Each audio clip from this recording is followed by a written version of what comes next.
self-love is the best activism that we can plant. How can I generate this space of truthness, and how can I liberate myself from the judgment, and how can we get in tune with the cycles, the natural cycles, the places where we can all be ourselves, where we can all express ourselves in our truthness. Yeah. And the moment we are really tapping into that space of our gift, of what we've really come here to share and express as in this lifetime experience, as this human body that we have, I see that as like the greatest ceremony of them all. Huaira is a musician, a medicine woman, and more important than all of that, she is my sister. I have a deep love for Huaira and the way that she walks on her path. And in this podcast, we get to tell stories of her own journey on the medicine path. But instead of me telling you about Huaira, I'm going to let Huaira tell you about herself. In Huaira's words, I have been part of the Itzachilatlan Sacred Fire for the past 9 years. This is where I was first introduced to the Red Path traditions and the Toltec civilization.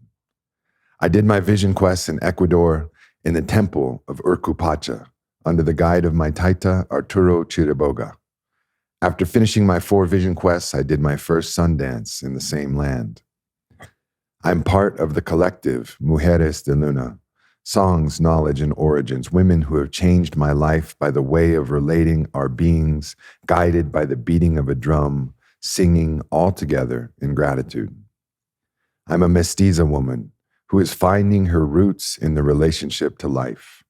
I'm a mama of 2 teenagers. Beyond my skin color or the family I was born in, I recognize myself as an indigenous woman, daughter of this sun and this earth, related to all, alive because of everything that sustains my life, completely dependent on the sacred spirits that give me life. All of these rites of passage have taken me deeper into knowing myself a little bit more. If I want to really be in service of the true greater purpose of my life. The memory of the warriors that have been here before us is in our blood. I surrender with great respect to all the carriers and keepers of tradition. I also consider myself a translator in many ways, because all I can talk about is what I have experienced through my own flesh and breath as things are continually shifting. And I know that the mystery is holding space for us all. So without further ado, podcast with my sister, Huaira.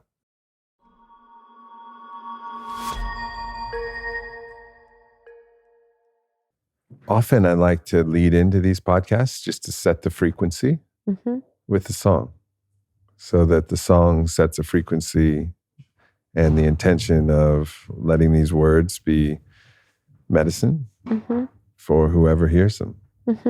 So if you're up to share any song that comes from your heart, sure, then we'll start with that.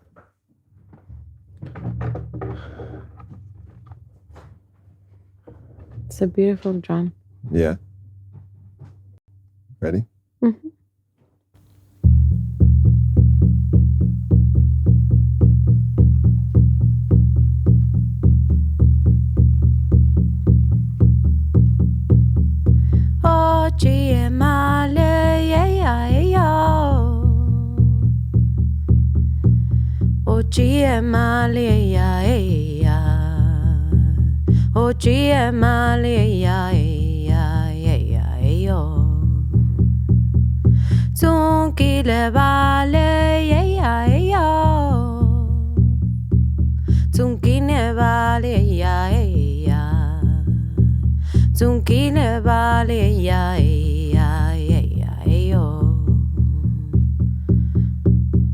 Serpentinas espinantes, cristales que absorben mis huellas. Corto tu carne y vibra mi corazón al tiempo. mi corazón latiendo, ella y yo. Canales piramidales,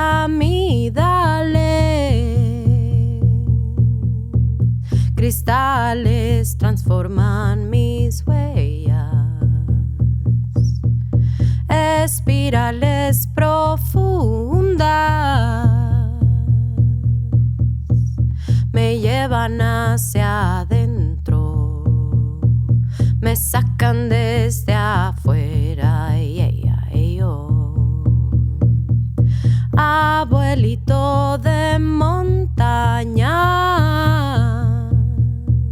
abuelito del desierto, abuelita amazona, y ella y yo.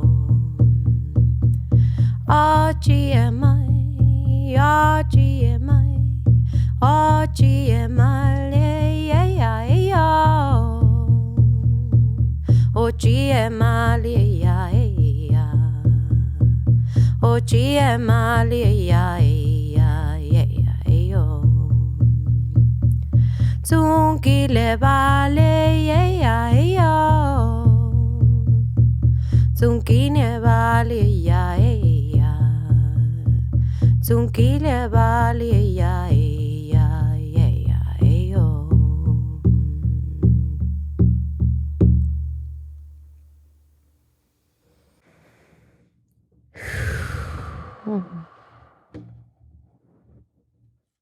Right before you started singing that, I heard that song in my head. I didn't know what song you were going to sing, and I could hear that song in my head. Now, of course, it is one of my favorite songs of yours, so maybe you could say, of course it was that song. But maybe you could say that actually we were tuned into the frequency, and that was the song that was needed for that very moment. It was the puzzle piece that fit right into the puzzle of this conversation and setting the intention for this podcast.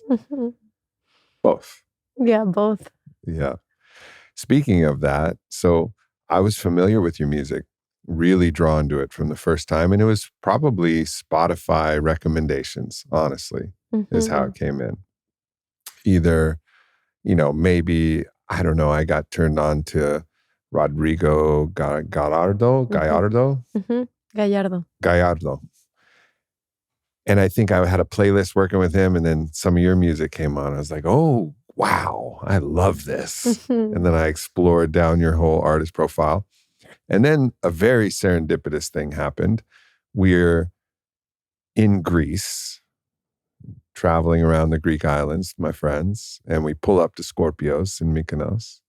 And then I see a woman and a man get up on stage. And then I hear the song and I'm like, oh, I've been listening to Huaira for a long time. And I get to my phone and I was like, yeah.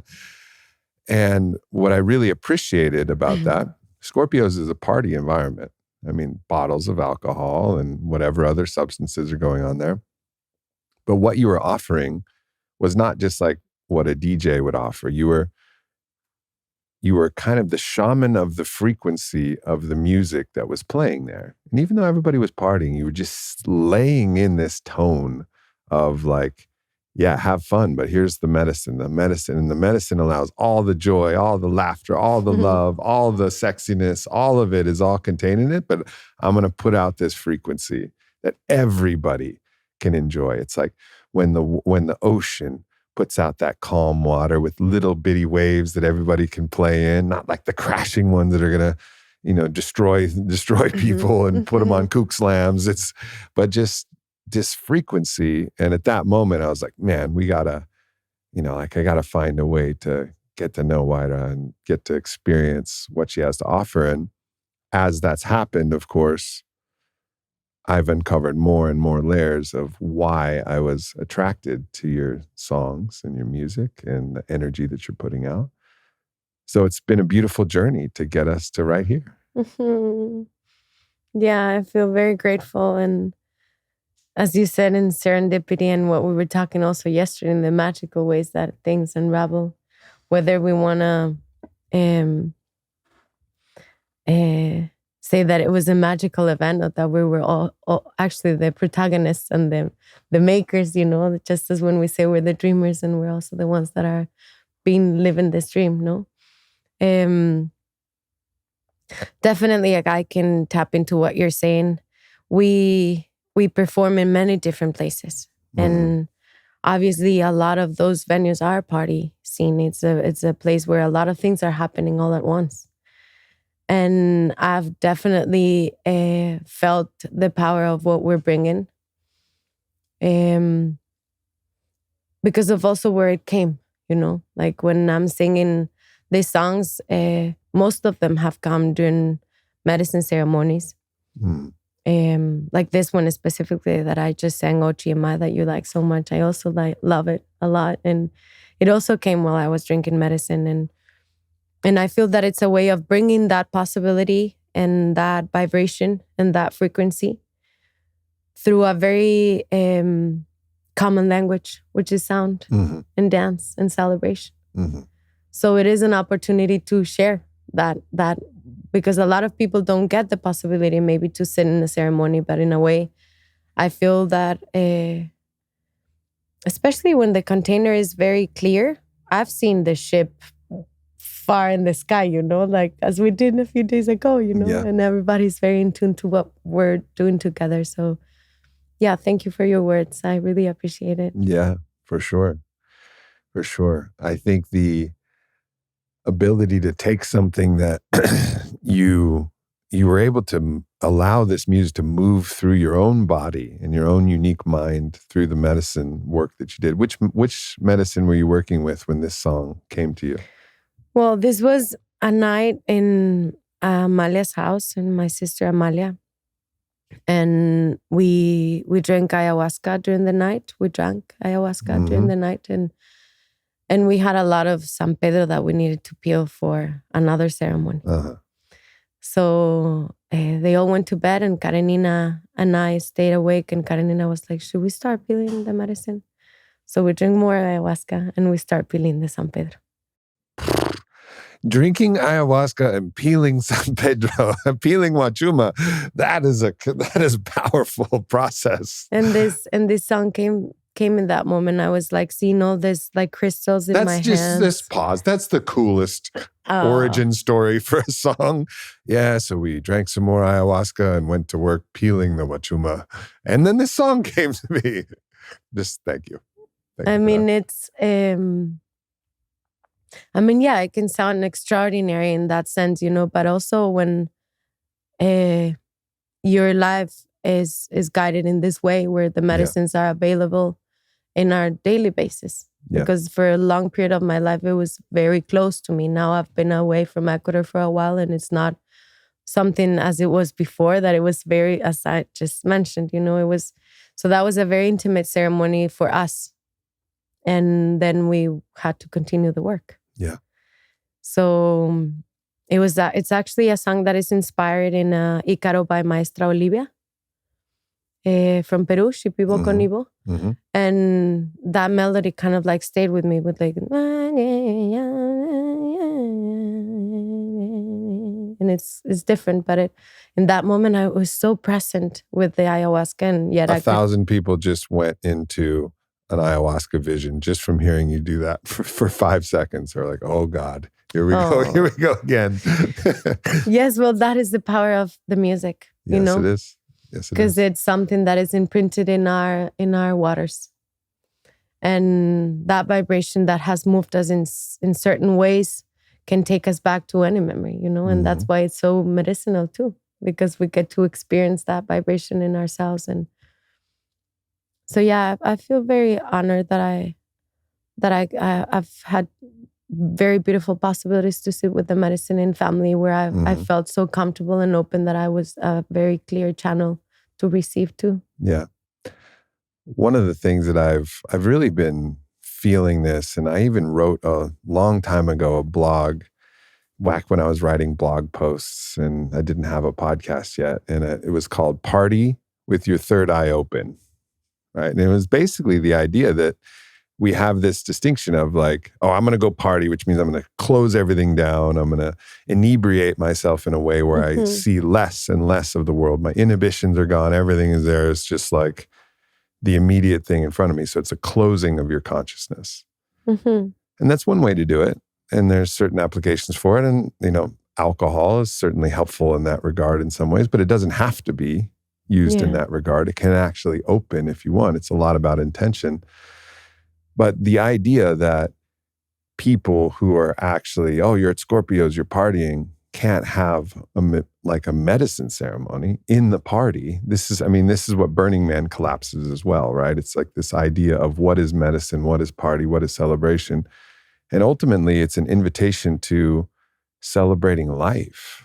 And that's the way that I like to party. Like every time I party, if I'm partying, like you're going to probably find the best version of Aubrey that you've ever found. Like if you catch me partying, like I'm going to be the clearest and the most heart forward and the most present, actually, because that's what's fun, is being alive, celebration, not being less than, being more open to the sounds, open to the people around you. So that's when I want to get in. And I think when you go to like one of those other type of clubs, which I've been in many clubs and I like clubs, where it's just heavy music and people are all drunk and there's a lot of other energies, maybe you do want to close your energy field down a little bit, and you want to kind of protect yourself a little bit. So the intoxicants protect yourself a little bit, and you kind of create a protected layer. And that's fine. No judgment for that path. I've done that many times myself. But the real celebration, that tapping into a frequency like your music provides, of just, here we are with life. There's this medicine music going and it's hitting my body and I'm dancing and I'm laughing, and it's a natural expression that you have. It's one of the things I really love about you in totality as a human, is the joy, is like life. It's like you are like an embodiment of capital L, life. Like life. Life is living through you. Yeah. Gracias. Yeah. When you allow your body and your waters to return to mama, return to earth, like mama will know, like, this child, this daughter, she lived. She lived. She was alive. How she has. She was alive. You know, and in your memory, as your soul, as you remember this life, you say, and you have Huaira as your costume, as your identity for this life and the soul's long journey through many lives. You say, that Huaira, she lived. She lived. She lived in a beautiful way. Yes, I have a beautiful life. I do. All I can really express every day from I feel so much gratitude. And I feel that's also why I've been given so many gifts by the Spirit too, because I am allowing myself to be in that space of gratitude where I can't deny the magic that I can witness every day. I can't. It's like just impossible. I laugh at myself. I'm like, I am seeing this. Are we all seeing this? Yes, we are. Thank you. And it's just like that, I feel that we are somehow, with all the information and all this input that we're having all the time, so much information that is coming in propaganda, and everywhere we go, there's images in our phones and social media, and we've forgotten in a way to be present with this cycles of nature, where the ultimate abundance and the ultimate freedom and all the magic is supported by itself, because it's just wanting to be life, and I feel that definitely that is something as a personal purpose with my art and my music that I want to go deep in. I feel that in this moment I am going to go on a deep journey.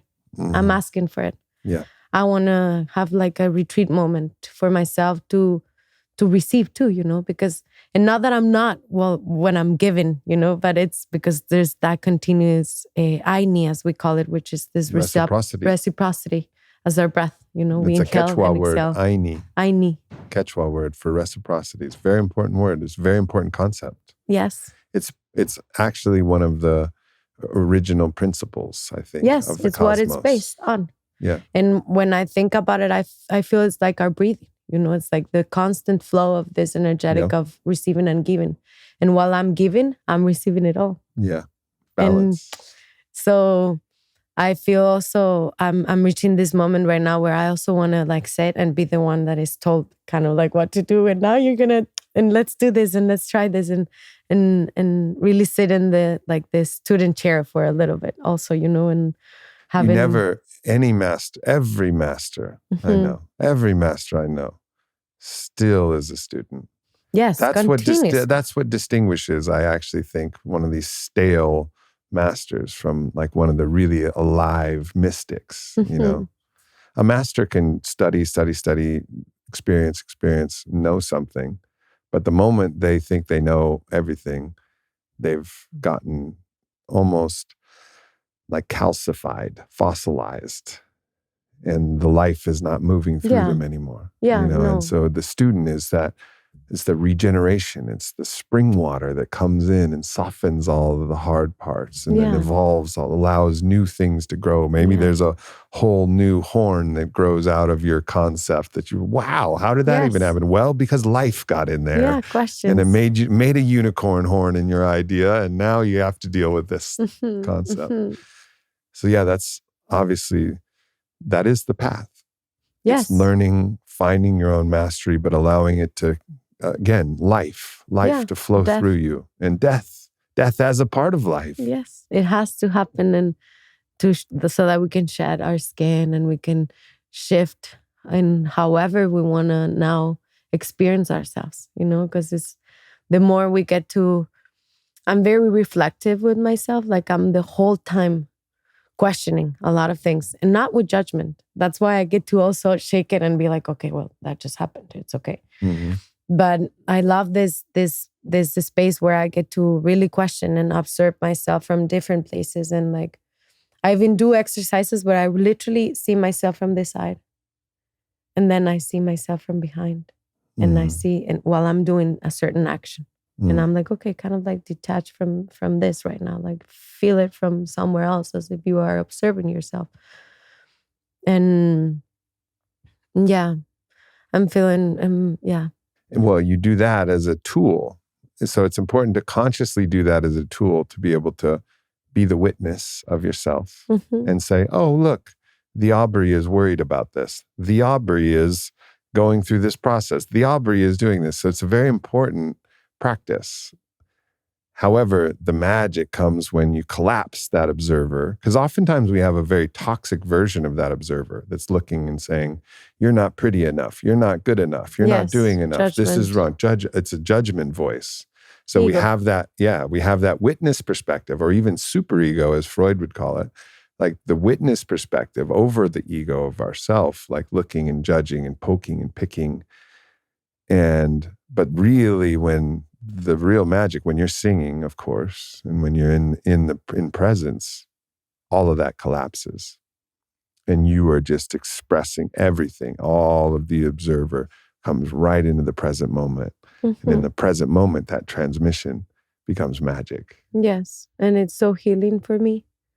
Like when I'm singing, it's like the most.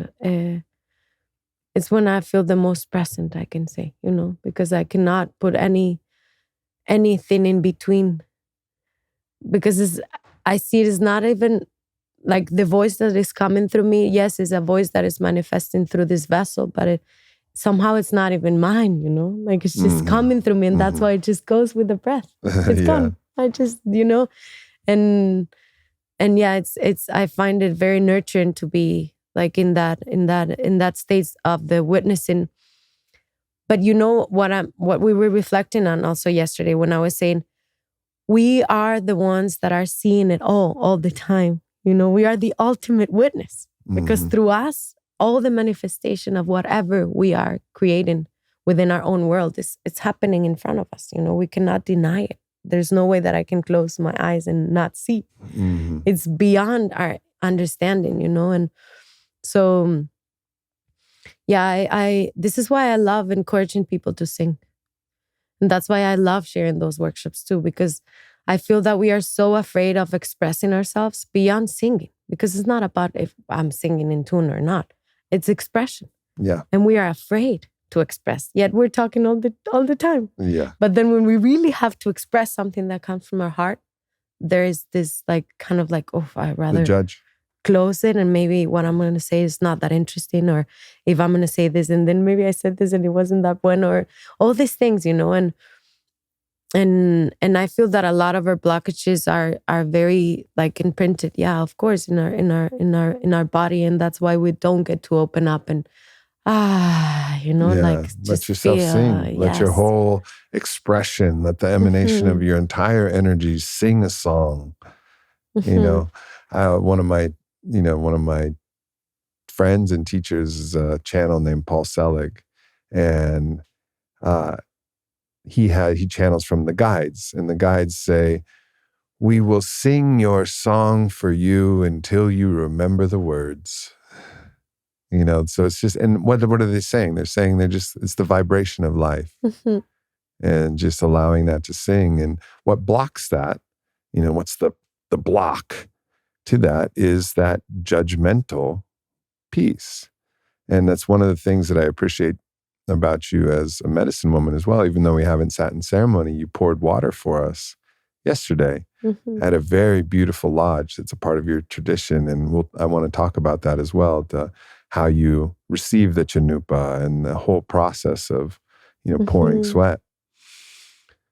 But one of the things that I really appreciated, and I continue to appreciate about you, is this feeling of non-judgment, you know, where you're not holding anything in judgment. And I was laughing at the sweat lodge yesterday that you poured, which was a combination of your Temescal tradition and the Inipi tradition. We had some sun dancers, an eagle dancer, and some people here supporting. It was a beautiful blend. It was like condor eagle prophecy happening live on our land. It was really beautiful. But you said, you know, you talked about some of your initiations, and people were asking if they could bring water into the lodge.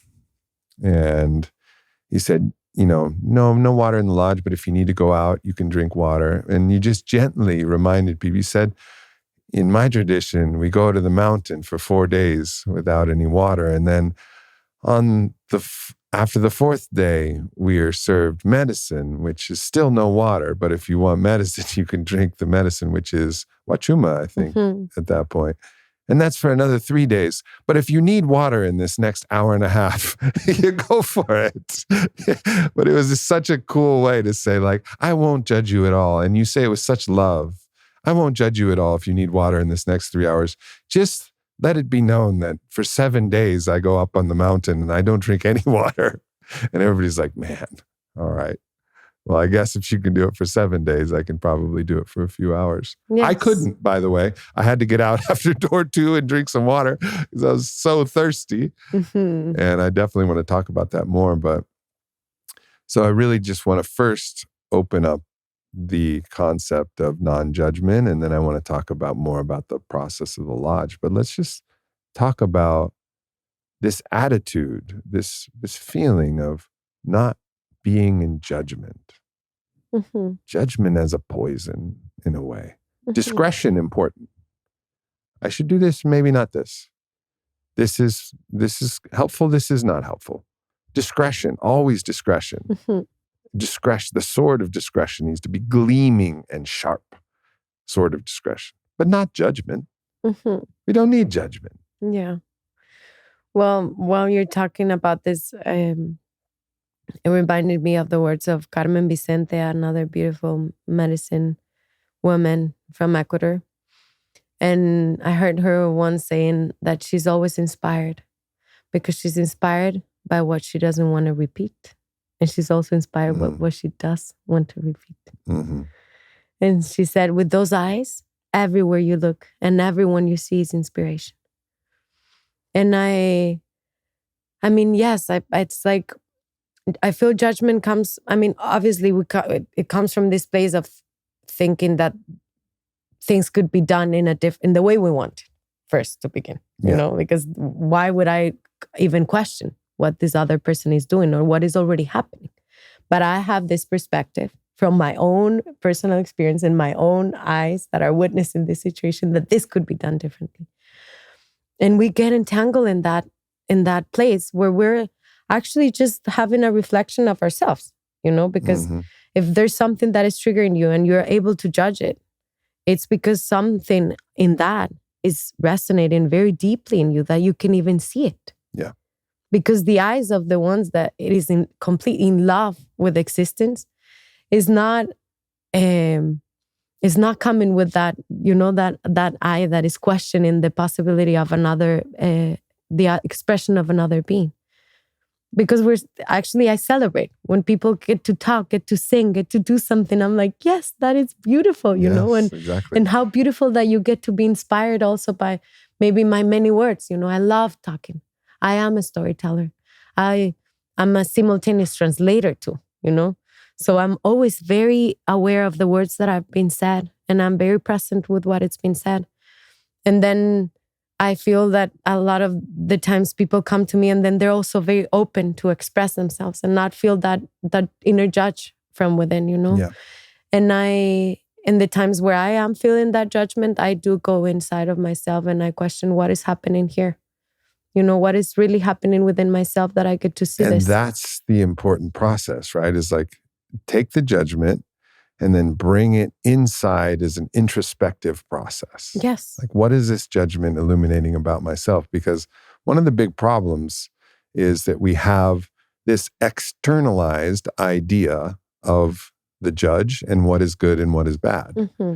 And some of this comes from this, Christian theology in many ways of like a judgmental God who's this is right, this is wrong, this is right, this is wrong. And this is not just Christian, it's in many different religions and many different traditions. Even First Nations traditions have some judgment. We were laughing outside about some judgments about a woman being on her moon. Yes. It's no different than the Yahweh Christian, Judeo-Christian God that's judging. There's these ideas that can come from an external source. And maybe there is some general wisdom behind it, maybe not. Maybe it was manipulation for power. A lot of things can come. So there's these ideas that can either come from a tradition or it can come from a religion about a God, or it could come from culture. And so this external judge, again, external judge being religion, being a tradition, or just being this invisible God of culture, which says, this is beautiful. See how many likes this person has? See them on the cover of the magazine, see them doing this. This is our God. This is what's important. And God says that this thing, the way that you look right here, that's not beautiful. The breasts that are this size, nope, that's not beautiful. Like, all of these things subconsciously, there's an external judge that is preventing us from expressing our true song of our own beauty, of our own life. Yes. And so it's like getting back to the inside, like, no. You are participating in the divine force. If you're doing it, if you really tap in, God is seeing through your eyes. God is whispering through your mouth. Mm-hmm. Like that moment where you feel that it's participation with life, participation with the divine, and then holding gently all of these religions and traditions and testing them to see, does this resonate in my own body? Is this really true? Where is this coming from? Is this from me, or is this from an external God, the invisible God of culture or the God of tradition or religion? And being able to distinguish the two. Mm-hmm. So important. It is important. It is. And I mean, especially because we are living as a collective, in this human experience, I'm very clear that the best work we can do is to be very, to go very deep in ourselves. That's the best way we can support the wholeness, Yeah. I repeat this often because I've found that really self-love is the best activism that we can plant.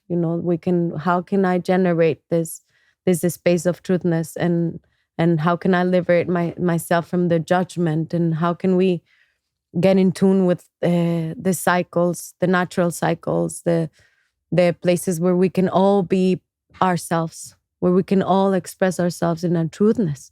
Yeah. And the moment we are really tapping into that space of our gift, of what we've really come here to share and express us as in this lifetime experience, as this human body that we have, I see that as like the greatest ceremony of them all. I've been in many ceremonies where I'm like, what should I do? And Paulina would say, the best thing is to be there, what you're doing right now. Like, why are you searching what else to do somewhere else? Sit and pray or sing. Just be present. Yeah. That's the best help you can do. And so, I feel that it's very important to ask questions and to find other places where we can reach for this other information. And that maybe if something is like not resonating and is even hurting us in a way given by culture or something that has been imprinted or because of our parents and what they were taught. And then with so much love, they also give it to us because it came with love too. And that's why we trust and we receive it. Mm-hmm. But it's important to have that personal space with ourselves so that we can get to ask the important questions that will lead us to a bigger spectrum, Mm-hmm. So I referenced it, and I've done my own processes of being in isolation, but not without food or water. I've never done a long vision quest type of practice, but I spent 6 days in the darkness, absolute silence, isolation, blackness, not dark, blackness, no light. And you really get to know yourself in those experiences. But in your tradition, back home in Ecuador, you have a 4, 7, 9, and 13-day vision quest process. And in that process, I'm sure you really get to know yourself well. So tell us about that process, what it is, what you guys do, and then how that helps you illuminate those parts of yourself that you can actually see when everything else in the world kind of goes out of focus. And all there is you and the mountain and you.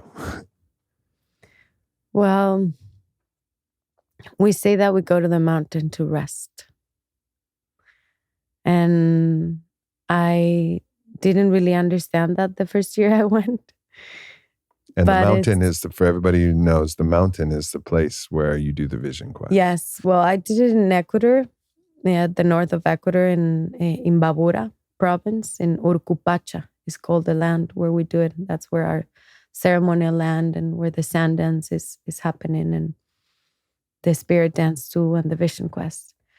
So I drank ayahuasca in March for my birthday that year. And on that August, I was already in the mountain. Because I met these beautiful women and I said, I just want to do this. Like, I want to do this. I want to be with them and I want to understand what this is about. So you go to the mountain for 4 nights, 4 days the first year. You have to prepare your bundles of tobacco, your prayers. And you are planted in a place in the mountain. Many vision questers are in the mountain, but we each have our own space. And they put these bundles of tobacco around you, like como un, I don't know how to say it, como un corral. A corral. So you cannot leave that space. It's not that you're wandering in the mountain. You're inside a specific place with your blanket. And we did bring mosquito nets because there's a lot of mosquitoes there. And I felt that year I was going to die. I did feel that very deeply, profoundly. I was really thirsty. Now, you had the feeling that you were going to die spiritually, not physically, right? No, physically. You physically the first thought year, you were like, this is it. I'm out of here. I was. Huaira checks out. No, yes, I felt it was very strong. I did feel it was like that. And then when I talk about it, I was like, oh, I was very dramatic that year. I was suffering, I was not just like being present with the pain, but like really holding on to it and creating stories also with it, But before going to the mountain, Mama Shirley, a beautiful woman, she shared something with me and she said, remember, Huaira, it takes a little bit of breath to survive, but it takes a lot to leave. And I found myself on that floor just like so gasping. were you suicidal? Were you thinking of taking your life? No. You just thought that maybe this is the end. How would I? Like, life was being taken from me, you know? Like, that's what you go to do there, is to realize how fragile you are. Right. We talk all the time about like, we're independent, what is this word? Out of sustainability? We say that? But yet we are dependable on water, air, fire, and soil. We are not. We are here because of that. Because of these 4 master spirits that held life, that make it possible. So you go there to realize that fragility and how if you don't have that around, you will die. And in the times we're living, it's such a good reminder because we take things for granted. We open the tap, the water's there, just like dripping. That's something you said yesterday when you were pouring sweat. You said most people don't actually know the sensation of being thirsty.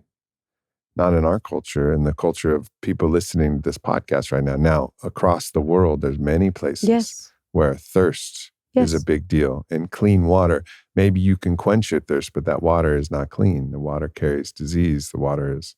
And this is one of the great inequities and tragedies of our world now, is that there's a whole group of people who we can get all the water we want. We never have to be thirsty, but we don't get the lessons that comes from being thirsty. No. And we don't get the appreciation for water, that element that actually is necessary for all life. When we look for life on another planet, we look is there water? Is there water? We're like, well, there's water there. There's life. Yeah. You know, and that's like when we discovered there was ice on Mars. You know, I think we discovered that at least. And it was like, oh man, there may be life there. And there's obviously life, I think, in many, many places. But the water and that discrepancy, and to just remind ourselves that for a lot of us, unless we've done a vision quest, a dry fast, we may not really know what it's like to even be thirsty. No, we don't. Or even be hungry, like really hungry. No, we haven't experienced because we will experience like, oh yeah, I'm hungry. I'm starving. I'm starving. People say how offensive. I'm starving. No, you're not. No. You can fast for 40 fucking days if you want. Yeah. Many people have done that.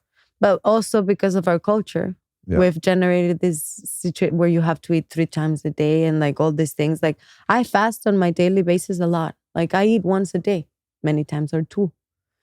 You know, and I feel really good. I eat when the day comes that okay, right now I want to eat, and I cook. And we eat. We cook a lot in our house. We cook all the time. We always eat what we cook. And so I feel that also having these opportunities where you really get to surrender and realize that you do, all you require is that. Because that is what the biggest lesson I've received in the mountain. How much drama and stories we put around things that are like, really, they don't have that even meaning sometimes. You know, we go in these games in our head when if we were really tapping into just this possibility of drinking our water and doing our things, you know, and being present with the sunrise and the sunset as it was back then. People used to that was their cycle in the day. People would wake up for sunrise, do their things, and go to sleep when the sun was up, you know? And it was simple. And I feel problems in relationships for sure were solved easily, you know? Much easier than now. Because there was a simplicity and there was an understanding of what was holding the space for our life and how the appreciation that we should have for everything that we have around. So, I mean, yes, every time I encounter a vision quester or a sundancer or someone that I know has given themselves that opportunity of that fasting, it's a little one, you know, it's not that much. From a lot of people even, they're like, oh, I don't think I can do that. 13 days without being in my work, like We've become this like, oh, let me check on my schedule. Slaves to time. Yes. Like we're really, time is our master. Yes, master. Yes, master, time. Yes. Wrapped around the wrist. Yeah, exactly. Bound completely. It's like a submissive little slave to time. And we'll use our language to actually reify and make that even more real. I have to, I can't. I have to, I can't. I have to, I can't. Really? Well, who's the master? And sometimes, yes, I understand you have a job and you need the salary because the salary pays for the house and it gets the groceries. And I understand that there's sometimes things that you have to do. But we use that way too much, just like we use the word starving. We say like, I have to go to this party, or I have to go to this wedding, or no, you don't. You know? Yeah. I have to go to sleep. No, you don't. You get to. And even if it's something that you actually do have to do, because sometimes it's something you have to file your taxes, you have to, there's things you have to do. I understand. But there's another way to even talk about it, which is, I get to. Yeah, and it's a reclamation of your own sovereignty and saying like, no, I'm the master. Yeah. Time is not the master. This other thing is not the master. And yes, I accept and I surrender and I submit to what actually must be done. That's okay. Just like life, I have to breathe. Yeah. I actually have to, but I get to breathe. It's espiritu, respiration. It's the same word. Spirit, breath. It's all the same word. So it's like, I have to breathe. Yes, you have to breathe, but you get to breathe. It's magical. That's a big difference to just change that from I have to I get to. I get to go to work. You know how many people don't have jobs? I get to go to work. Instead of I have to go to sleep, I get to go to sleep. Yes. Imagine some operator in a war-torn country who's like, would really love to sleep, but they can't. I get to go to sleep. Yes. Appreciation and gratitude. And definitely the mountain shows you the eternity of time too. Like the mountain is an eternity of time. It's the solid state of the eternity of time. The trees are there all day. The spider that you see, it's there in front of you for hours and hours and hours and hours and hours, not moving. And yet your mind has already went and go back a million times, and she's still there. She's still there. And you go there to contemplate yourself and be present in that timeless experience. So tell us once again about just the structure of this vision quest initiation that you went through, the 4 days, the 7 days, so, what you do, how it happens, like go into the whole thing. So the first year you go for 4 nights, 4 days, you fast from water, food, and word. You also don't speak a word while you're there. Nothing out loud. And no food, no water, no words. You're in silence, contemplating. And it's called a vision quest because you go to see yourself.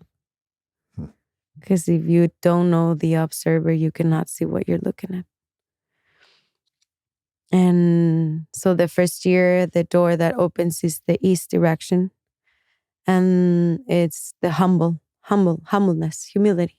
The second year, so you go to the mountain for 4 nights, 4 days, and then they come and pick you up and bring you down. You go into the Temazcal, and that's where they give you back your word, and they give you your water. The second year, you go for 7 nights, 7 days. So let's just pause on the first year, because to me, I can't. That's again the wrong language, right?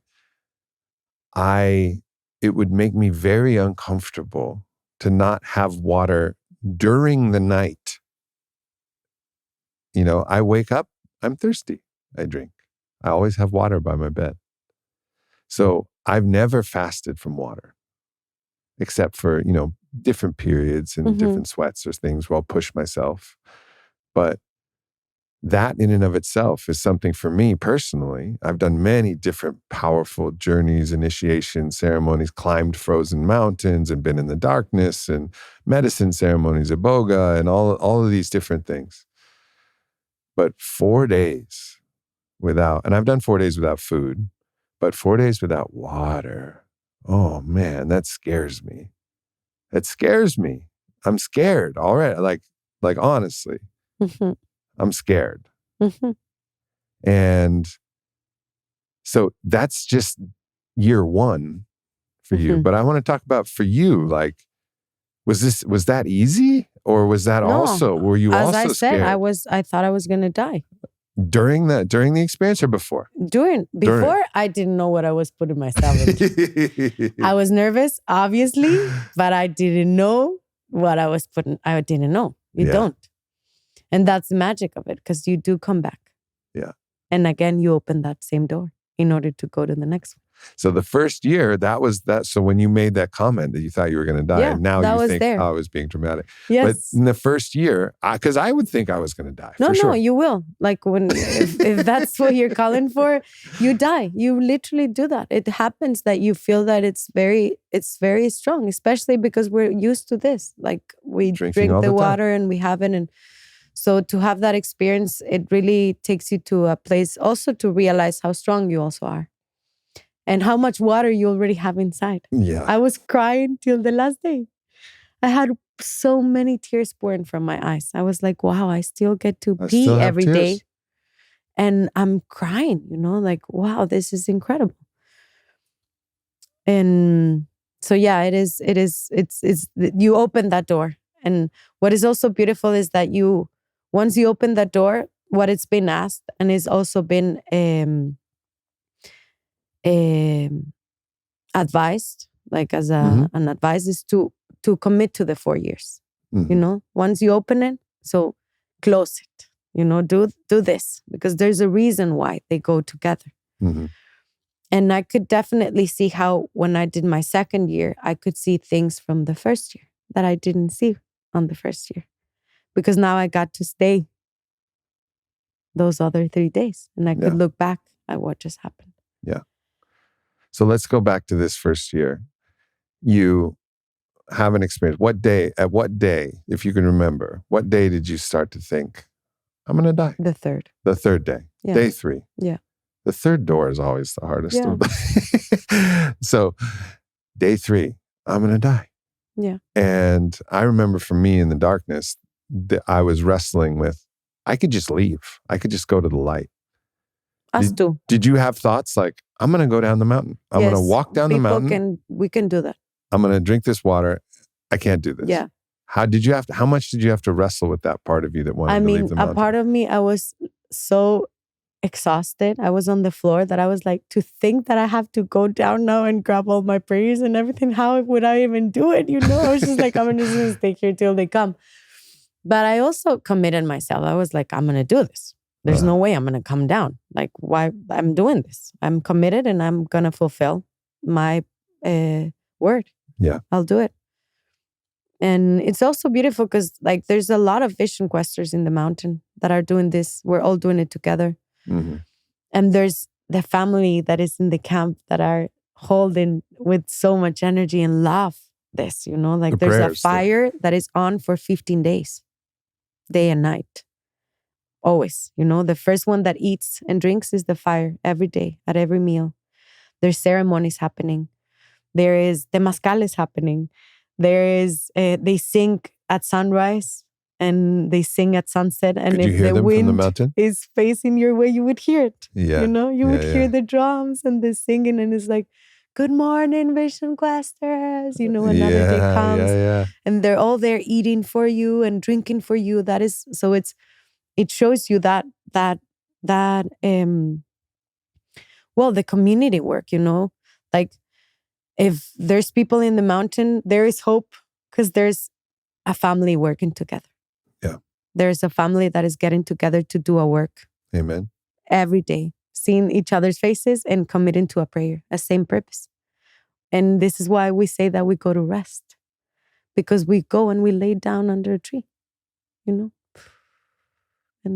everything stops for a little bit. And it's interesting because even though you're in the most immense silence, our mind it's always so present, So it's beautiful to then go back and see how you can also train yourself to be in that space of uncomfortableness and yet perceive the magic. You know, like that third day when I was thinking that I was going to die, I saw a fox.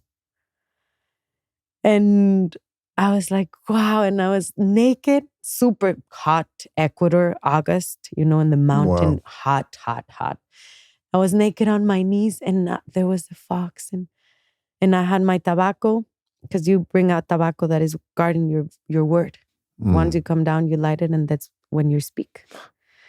And I sat with my tobacco and I was just like, you don't light it, but I was receiving the flavor of the flowers, you know, just like in that corn leaf and seeing the fox. And I was like, wow, I could see, I'm sure it was a female fox, but we were looking into each other's eyes and it was, what a poetry, you know, like the mountain definitely brings you to that blissful, poetic existence of life, you know, like going back to that, the womb, you know, like as we see now the lamb, you know, in that tree. It's like you go back there to rest in the mama's womb and be held by everything, you know? Yeah. Yeah.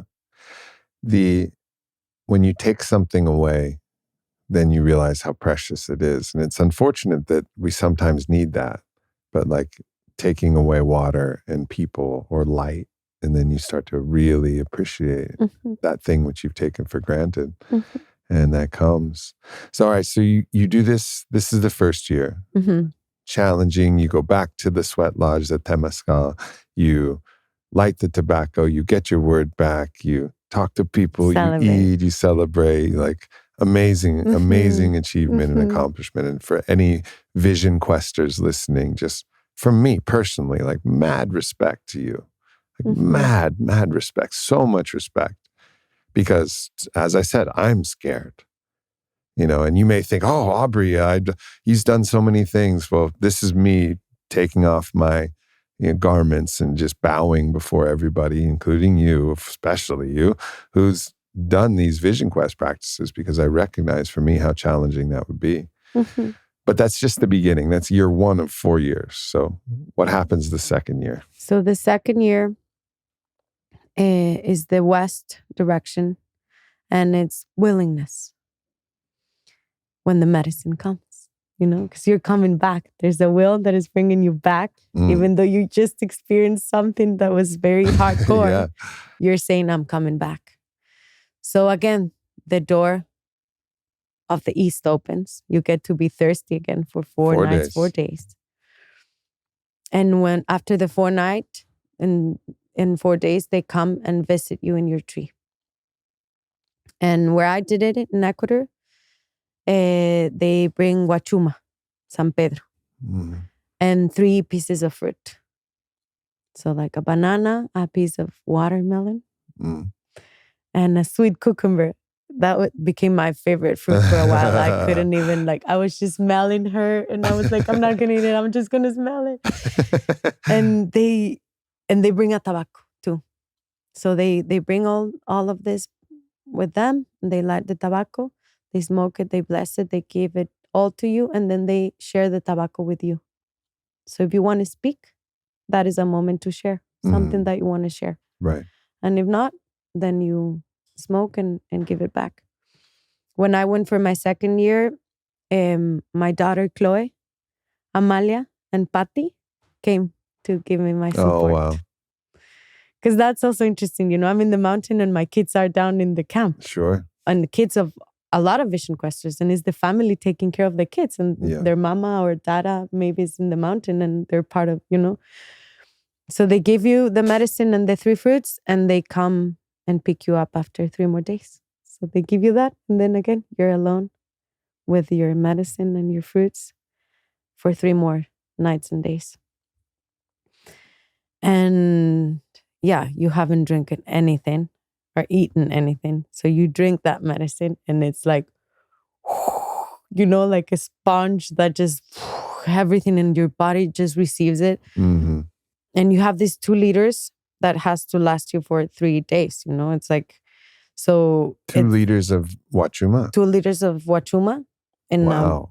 beautiful glass. They bring with the flowers, all detailed, But you haven't drinking anything, Like I remember my first year when I was doing my second year, I grabbed the bottle and glug, glug, glug, glug, glug, glug, glug, glug. I was so thirsty, but it's the medicine, But it's still, oh my goodness, in a way, you must have been blasted. But still, it's hydrating you somehow. Even though it doesn't take like all the thirstiness from you, obviously, but it is pumping you. You haven't taken anything, so and then I passed out. Like I just lay on the floor, and I remember waking up in the middle of the night. Because then also, because you're so thirsty, you do sleep a lot, but it's very, you're very, also your nervous system is like very sharp in a way, and then I received the medicine and I rested so well. I slept so much. Well, and it's a very heart-opening medicine. Yes. So it's bringing this sense, even though you're thirsty and there's signals from your body that's saying like, you need to get water. What are you doing?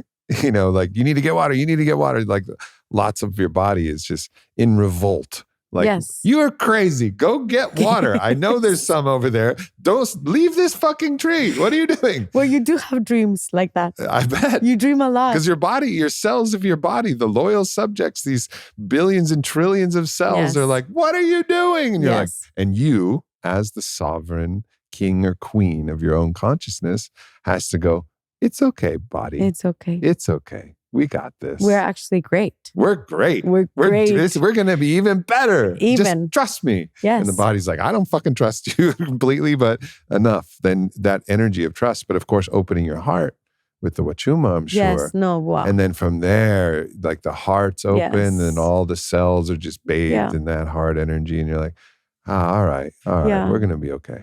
I cried that night a lot. I woke up in the middle of the night and the stars. This is in the middle of the mountain, and I remember crying so much. I was in so much gratitude just for the possibility, that I was choosing to do this. It was something I was choosing, and I was having a whole family supporting me to do it, and so obviously, Wachuma, San Pedro, and it grows a lot in Ecuador. Everywhere, like you're even in the city, in the street, and there's like inside a house, like just blooming out of their wall. It's like a bunch of huge cactuses, and it's definitely, I mean, the visions I have a lot with Wachuma, they're very aquatic somehow. It's very like, yeah.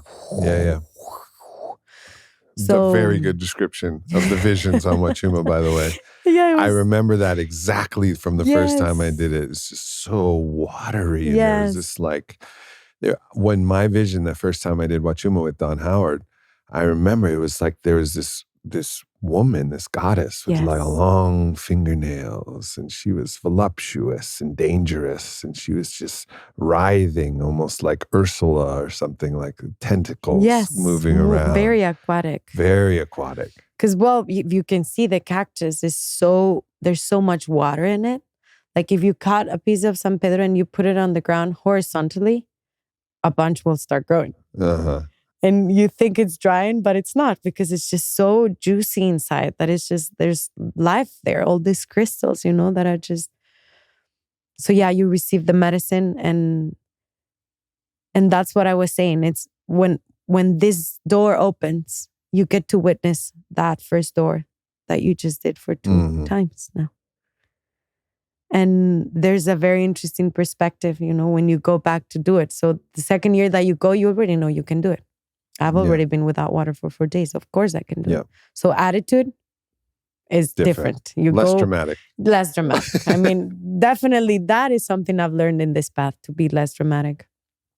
And just the gifts, the gifts in nature, to just witness like, the clouds for just contemplation, like when vision questers, we come down from the mountain, you can see the clouds in our eyes. The light in the eyes of a vision quester is because we just go there to contemplate and contemplate and contemplate and contemplate. There's nothing in between, like as it is, with the mystery and the spirit. There's no hay un intermediario. There's not an intermediate. No. Yeah. We are through ourselves, talking to it all, and receiving it directly. There's no translator needed, it's beyond. You don't need a priest to tell you what God's saying. You can talk directly. No, yeah. You need to listen. Yeah. All right. So then after your second year, again, down to the Temazcal. Yes. So again, to the sweat. You go again with your tobacco the second year. So down, you go to the Temazcal, and they give you your word and water. And that night, when you come down from the 7 days, there's a Temazcal ceremony with ayahuasca. That's how they receive you. Oh, boy. Oh, wow. That's how it's done. They receive you because you've consecrated yourself with the medicine in the mountains. So they receive you with the medicine with the family in a Temazcal. When do you drink ayahuasca? Before the Temazcal? In the Temazcal? In the Temazcal. In the Temazcal. What door? They at the beginning they serve it. It's a medicine Temazcal. So you get in, so you go into the many Temazcal times inside. Okay. It's a ceremony in the Temazcal. All right. And then what happens if you have to purge? You purge in a bucket, but then so you have a bucket out. in the Temazcal. Yeah. All right. So how profound was that? That obviously you'd done ayahuasca before, so it wasn't your first time doing ayahuasca. But how profound was that to do ayahuasca in the Temazcal, your second year, having gone through the east door for your second time, and then for the first time gone through, where does it go, to the south? It goes to the south. Yeah, so you go through the south door with Huachuma. No, the second is west. Oh, second is west. South, east, then west. Okay. So then second door west, you go with the Huachuma, and then you do the ayahuasca in the Temazcal. Was that incredibly profound? I mean, what was that experience like? Well, it's really funny that you're asking me this, because what happened to Huairita is that I came down from my 7 days, and with my sisters, we were going to have a very beautiful ceremony with an incredible band of musicians that we admire a lot, that I grew up listening to them. I was a very big fan, and then we became friends, So the day I was coming down from my 7 days, that ceremony was going to happen in Quito, It's so funny that we're talking about this. And Paulina, that was pregnant at the time, about to give birth, started bleeding a little bit. So, and she was living in another city, 12 hours by car. So she couldn't attend the ceremony, but she sent the medicine.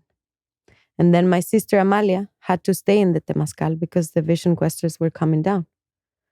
So I was sent with Paulina's medicine and Amalia's altar to share the medicine in the night that I arrived. Wow. So I had to take a car and go to the city. Oh, wow. And I shared this medicine and I was just like the delivery one, Yeah. So that year you didn't do it in the Temazcal? That was another time. I've been there when other visions questions have come down, but yours was unique because you had to go to another. Oh my goodness! And share this to come medicine. Down from 7 days and then go serve medicine. No, it was very interesting, because, well, in this path and how I've decided to walk this path, I really honor and respect, like the people that have done it, and the moment that now they're ready to serve medicine in a way, when they want to do it, and also because they've prepared and they've done a long road in order to now share medicine. Yeah. So that was very, that was such an it was something that was, I was even like, oh my God, what is this, am I going to go do this? And how is this going to happen? And what is going to happen, And Amalia was like, you're taking my altar. Paulina sent the medicine. All you have to do is serve. And that's what I told them. I was like, I'm coming down from my 7 days. I'm drinking this medicine for myself. And since we all drink medicine, we are all going to support each other tonight. And I'm just grateful that I get to be on service, of what was going to happen, and somehow it couldn't. But yeah, it led up to, it was a whole thing. And it was beautiful. It was very strong. It was very strong and beautiful. I asked for help in the middle of the night. I couldn't stand up. There was a moment where I was really like, can someone just help me? I want to go to the bathroom and just be with me for a little bit. And Tanya was there, my friend Tanya and Gina. Well, we did it together. But I mean, as you can see, I feel that what is beautiful about, like, you can call it the warrior path, but yet that is something that we all have within ourselves. Of course. That is a memory. The warrior archetype is within all of us. And then all these ceremonies and initiation rituals bring you back to that memory in as close as you can get, because you're feeling it in flesh. I'm not going to hide from this situation. I have to do it. It's like giving birth.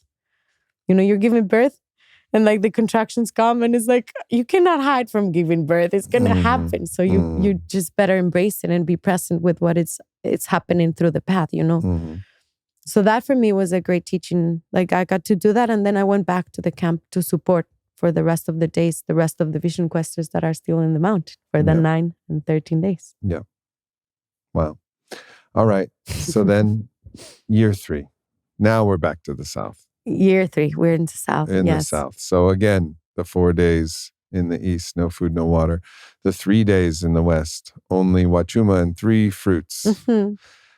And then there's another 2-day stretch to open up the south door. So what happens then? So the water comes. The water comes. Oh my goodness. So after 4 days, the medicine. After 7 days, the water comes.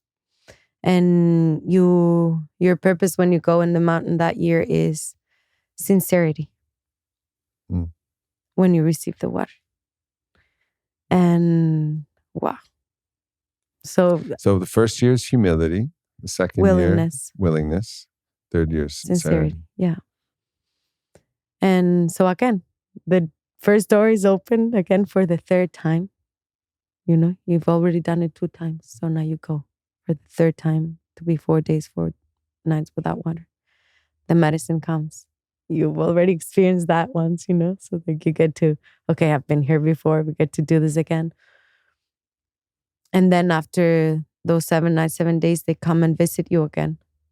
But this time they bring water. How much water? Also 2 liters. 2 liters of water. And it's crazy because somehow it becomes so abundant. You haven't drinking anything. And then you see this much water and you have 2 days. You're like, of course, this is so much for 2 days, And I also cried a lot. I mean, I cried a lot in my vision quests. Sure. I've cried a lot. Sure. I mean, that's what they say. You go to cry for a vision.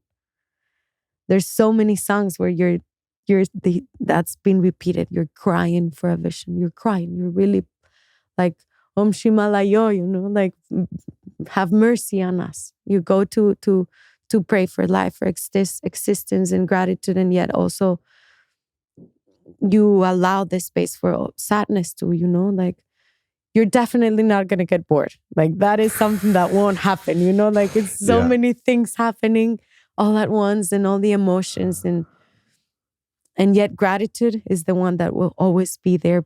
It will prevail and will be present in any thought that you have. You will be able to like breathe and just feel gratitude. That's, again, the only thing I can relate this to is the darkness, because it's the restriction of all light. It's restriction of, you can speak to yourself. There's no rule against that. But the idea that if you're just in the black by yourself, no music, no anything, you would think you would get bored, because we get bored all the time. We're bored. I'm bored again. Oh, how ridiculous. And I even made a joke about that in the darkness. But I can't remember ever being bored in my time in the darkness. There was never a time where because there's so much getting revealed in the dark. Like, the darkness reveals actually the light that's within you. The one man that's asleep in the light and the other that's awake in the darkness. It's like so much is alive and comes alive for you in that. So the idea of being on a mountain for 9 days, not talking to anybody except for maybe a moment when you're smoking the tobacco that they bring, people might think, I couldn't do it. I'd be so bored. No, you won't. There's so much. You get to read the book of yourself. And the book of yourself as a chapter and a verse in the universal cosmic book of all of life. Yes. You're reading the book of life through your character. And it's like, whoa, there's so much. It's the most interesting story. Yes. And to think about how many beautiful beings have sat under a tree, Yeah. and how much has come through that experience. Mm-hmm. So you really get to tap also into that possibility of the information of it all, like, and not even information, because we can know a lot of data, but data is data. But yet when you get to experience it, Mm-hmm. that's when you can really embrace, like, feel it all, like I was feeling very proud of myself too, I was like, wow, I would expect so. I get to do this because there was someone that had this vision, this idea, and then a bunch of others that said yes, and so it is beautiful. It is a beautiful experience. It's a beautiful gift. Yeah, no doubt. All right, year 3, you get the water. Yes. So 2 more days after the water, and they come down. Yeah. Oh, so when you go for your 3rd year, you receive a chanupa. Mm. So mine was given by Salvador and Paulina. They gave me my chanupa, the one that I have. Mm. The other 2 years, you went with the tobacco rolled in a corn leaf. Mm-hmm. The 3rd year, you go with your chanupa. Mm. So before going in that mountain, my Taita Chiri in front of the fire in the where we have the central fire, he gave it to me, and I felt I was like this Jedi in Star Wars. Like really, really. I was like, Yes. This is so important what is happening right now. Like this is no joke. That's your lightsaber. This is real. Yeah. It's happening. I get to feel it and receive it in my hands. This is like, so it's 4 times, And the when chanupa, for everybody listening, a chanupa is a very long pipe. And there's many more things that you can describe, but it has the head of the pipe usually carved out of some kind of stone. Yeah. And then some kind of pipe wood. Stone. Yeah. Pipe stone. And then some kind of wood that fits into the pipe. I mean, there's many different types. but like mine, it's a pipe stone, the red.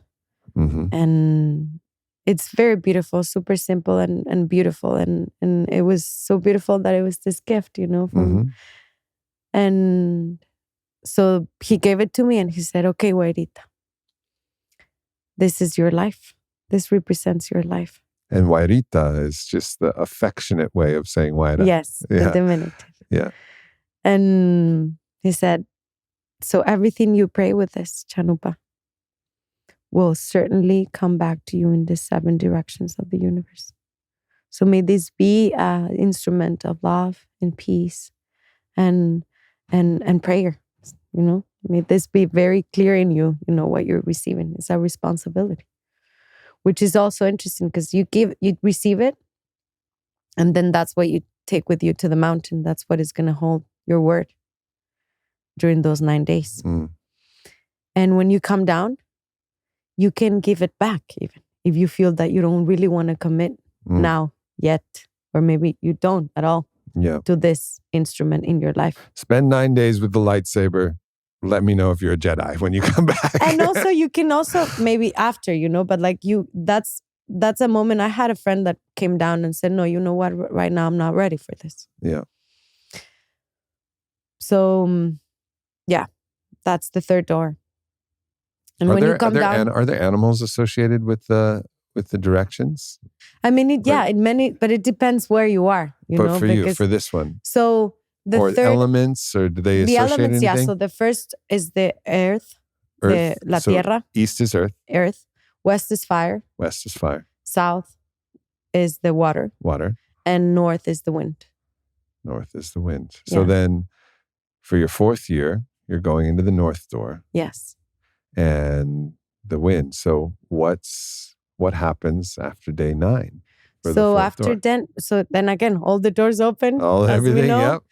And when the 9th day comes, it's a celebration so all the other vision questers have come down already. Now in the mountain, it's the final ones. Is the ones that are doing their 4th year ones. Yeah. So we're all the 4th year vision questers are in the mountain. 4th year Jedis. And senior year of Jedi school. And all the family comes to visit. Maybe there's a lot of people in the camp, but that day, a lot of people that were not in the camp all those days will come to visit. Because that day, the whole family comes to your tree. And they all come. Like when I did my vision quest, there were 40 people coming to my tree. Wow. They come to the tree with the water drum, the rattle, and the line of sacreds. So it's water, corn, meat, and fruits. A little bit. But representing the lines of sacreds. And they come to your tree, they sing to you 4 songs, and they give you your support. They also light a tobacco that they also share with you. And then they leave you with that for 4 more days. All right. So do you know any of the songs that they sing to you? Yeah, they sang songs that I wrote. Really? They sang your songs? Yeah, because it was Amalia, my sister Amalia. Like it's the family that comes. So they sang songs that I love, and they sang 2 songs that I wrote.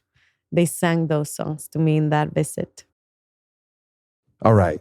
So we took a little break, but it's a perfect opportunity let's bring in the spirit of that North Door. Songs come back. Music comes back. Community. Your family comes back. And it's a celebration. You got meat, you have corn, family, song to power you through the last 4 days. So let's get a little taste, if you don't mind, of some of that music that brings you back into the celebration of what you've accomplished. I mean, now a song that I love, that it's actually not a song that they sang that day to me, but it's a song that I love, and that right now thinking about that moment comes to me. And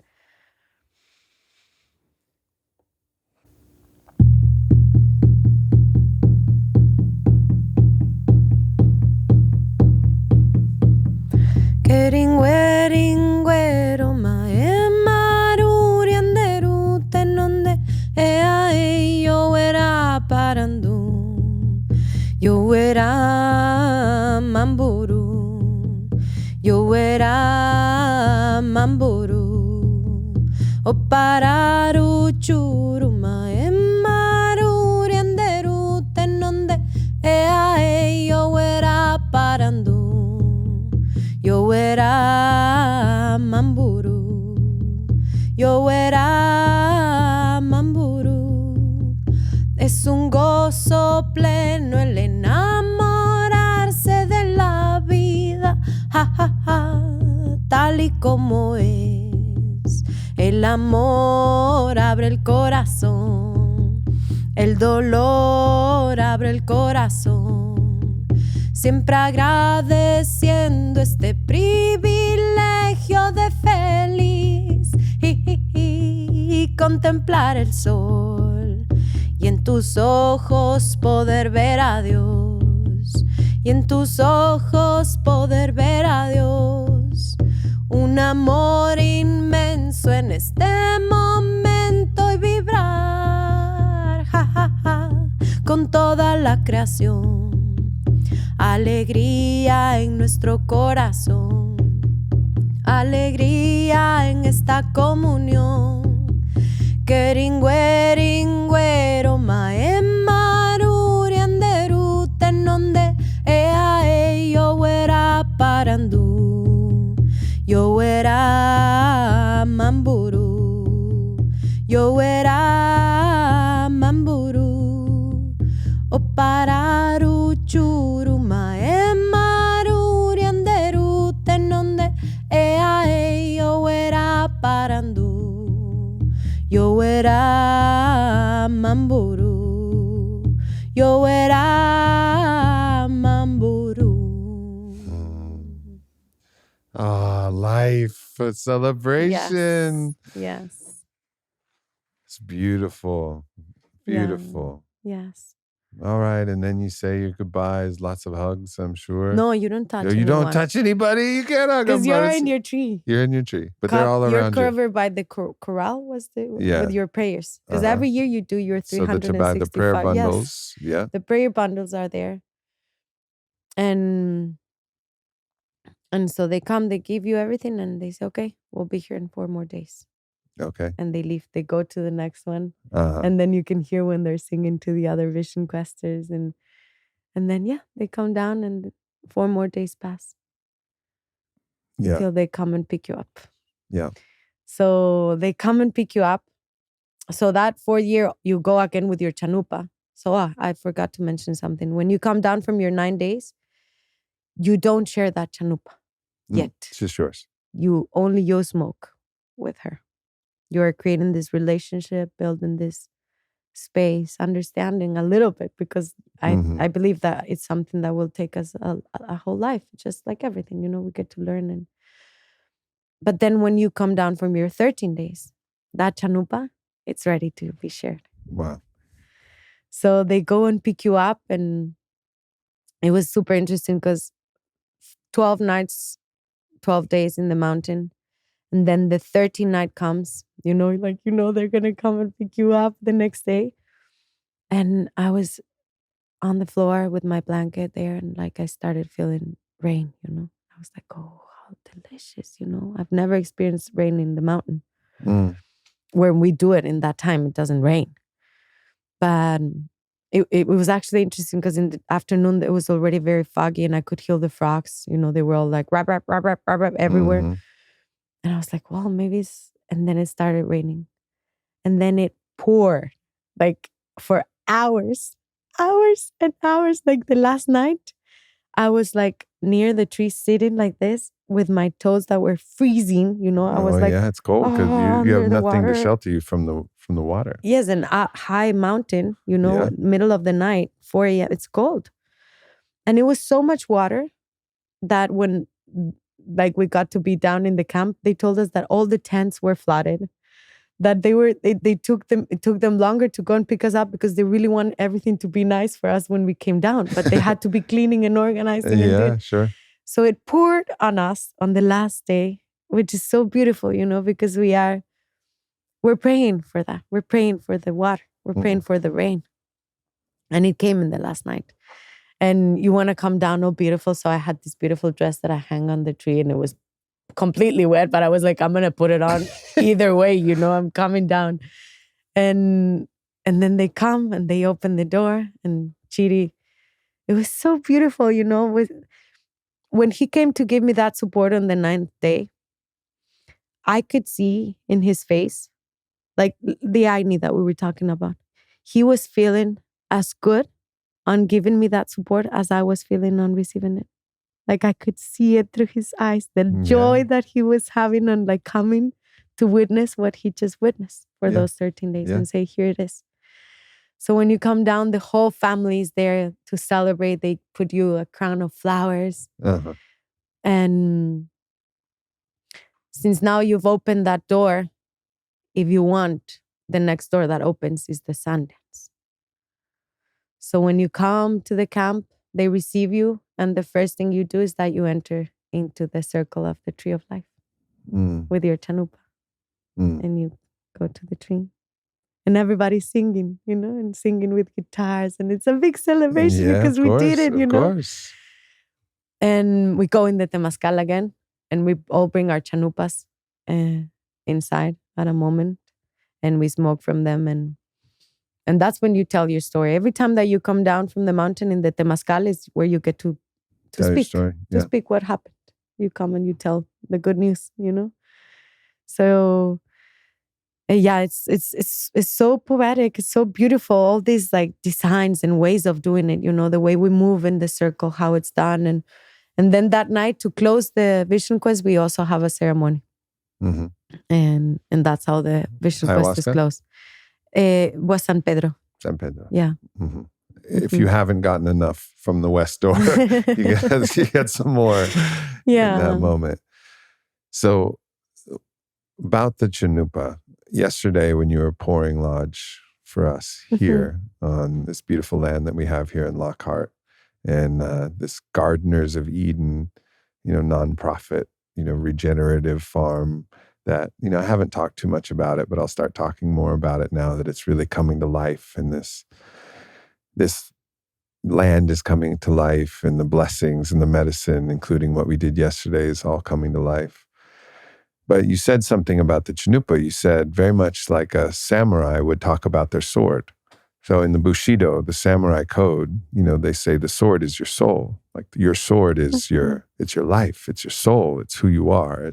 And they were obviously a warrior culture, and there were some very noble things about the samurai, and you look at the history, and there was also some very savage and brutal things about that. So I want to just acknowledge that. It's not all perfect, not in any medicine, not in any shaman circles, not in any warrior culture. It's not all good.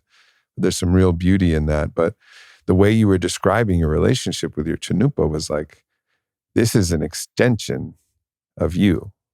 This is not just an object. This is a part of Huaira. This is like part of the bark of the tree, or maybe a limb of the whole tree of who you are. It's something very sacred to you. I mean, it is a very powerful tool. It represents our life. I mean, that's why when you go, in the way that is like presented, just to like in ideas, like you do those nine days, then you come down, you're the only one smoking that Chanupa. Once you finish the vision quest, your Chanupa is able to be on the altar of the sundance where you're given your life.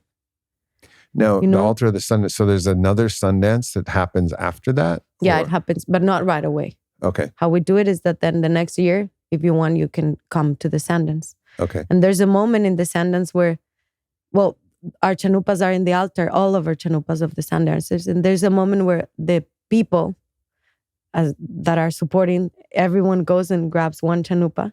We have the Chanupa and we give it to a specific person in front of us that they're going to smoke that Chanupa for you. You're not smoking, but they are. So you are giving your life. You're saying, I'm here giving this in this like psychomagic act of this object that I'm putting in your hands for you to pray with it.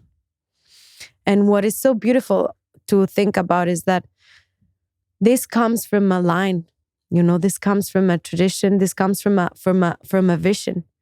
So every time, and it was the vision of Leonard Crowdog. Yes. Well, and before that, like the white buffalo woman, as they say, the first carrier of the Chanupa goes all the way back to the white buffalo calf woman. How was this? How was this even possible?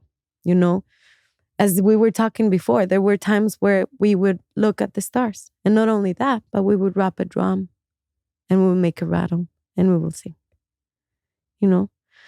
And so that Chanupas, like it's also known as la pipa de la paz, the peace pipe, like it's because what it's in that instrument, it's the intention of the very first vision of it. So every time we are lighting our Chanupa, all the Chanupas that have been lit before that one are being also, and the ones that will come. Yeah.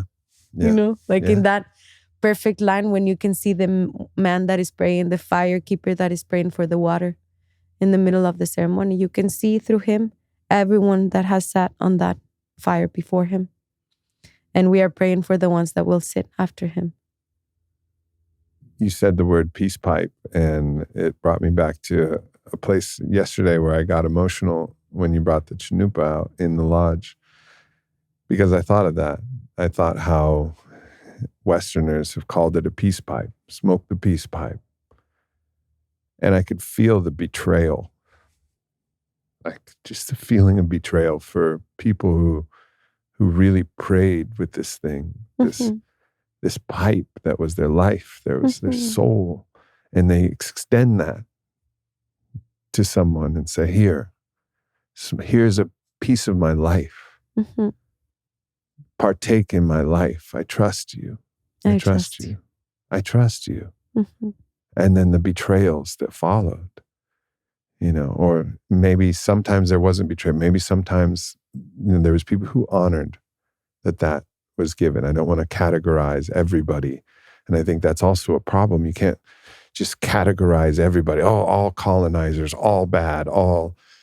I'm sure there were many, and there's so many reports. In Sebastian Junger's book, Tribe, we talk about so many people who, once they got into the tribal culture, they wanted to stay. Yes. All kinds of reports of Westerners who went into the tribal culture say, I never want to come back. Never want to come back. And hardly ever was there someone taken out of a tribe who said, I don't want to go back. I love this new empire way of living. Yes. So I want to honor that there was always those people that no matter the color of your skin, to say that you're always a colonizer if you're this color and then live in this way, or I think that's a dangerous way to look at it. It's to acknowledge, yes, there was the deep, deep betrayal of some people, and the deep betrayal and then the deep advantage gained from that we all share in, and I understand that we all share in the advantages gained from the betrayers and from the perpetrators, but I also just fundamentally don't agree with placing that full guilt on this person, this new person, knowing that it was a wild and we all come from different backgrounds and lineages and lines, and also acknowledging that, yes, we have to pay respect for what was taken, the promises that were broken, the labor that was stolen. There's so much that's also there that, yes, we have all benefited from, but then also to do that with a place of love and not shame, and a place of gratitude that actually compels the heart to find its own aini, find its own reciprocity with those First Nations peoples and with all of the oppressed peoples that, have been a part of this tragic and also in ways beautiful history. Different ways it both occurred. The tragic and the beautiful, oftentimes very tragic and sometimes very beautiful. But I could really feel that in the moment, and I just feel like it's important to acknowledge how powerful this opportunity, this invitation was, and what a shame it was that people, were blinded. They couldn't see. They had a different God. They had a different idea, whether it was the God of power and control and empire and, quote, manifest destiny. It's our right to take everything. These other gods, which are really demons, this energy of taking, fear.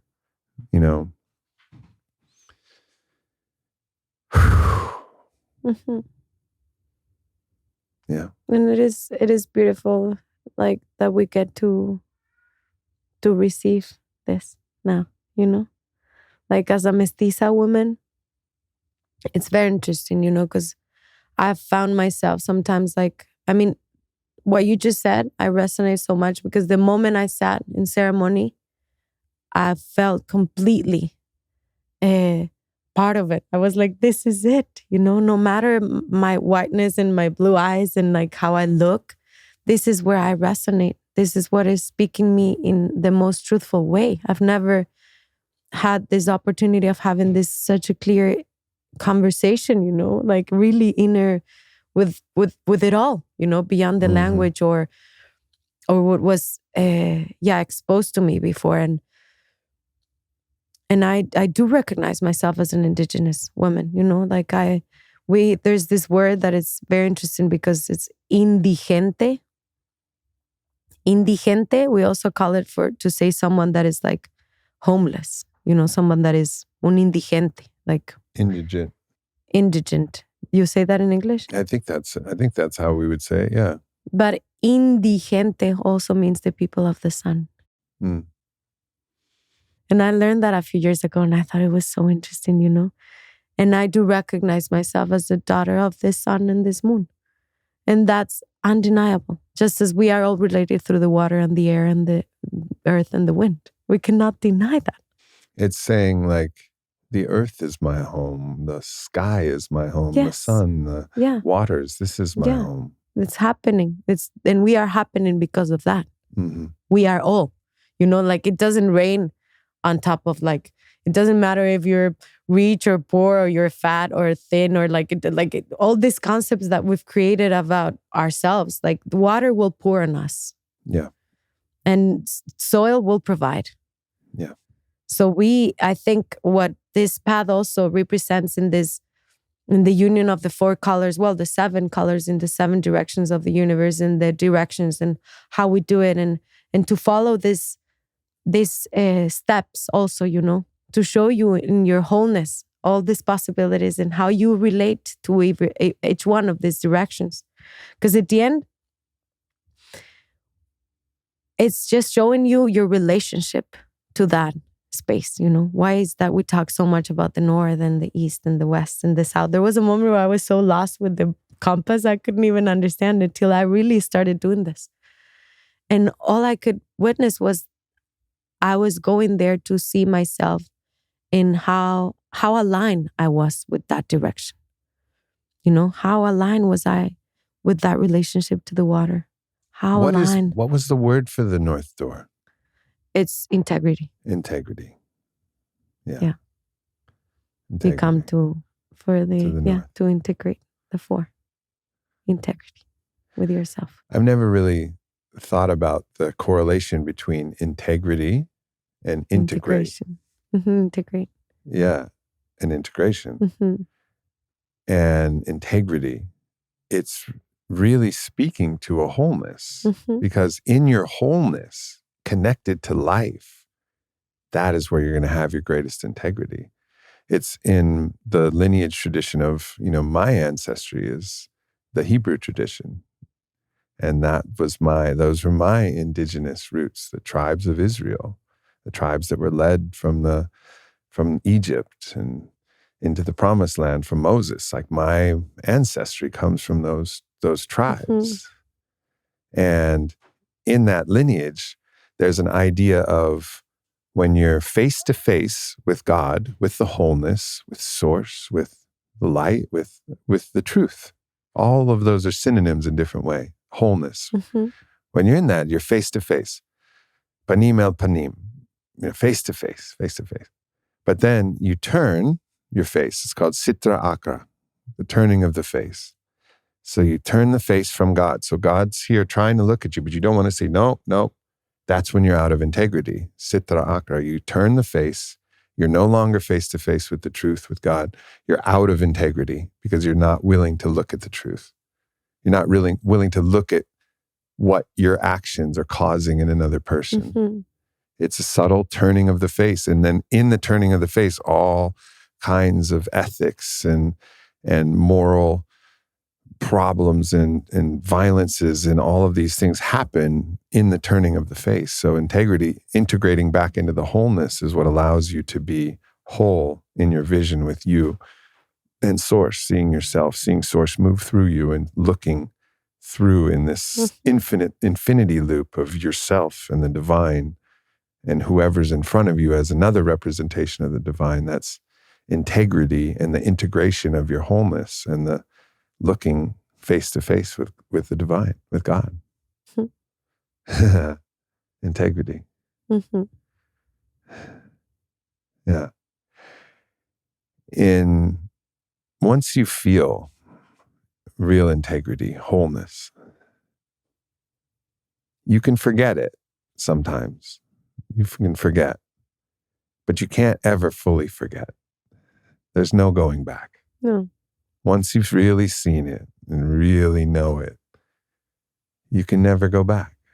No, you cannot. I mean, we can play. We can Sure. say that we are not looking, but as we were talking the other day, we are all the time. Even if we think, oh, nobody's what we are.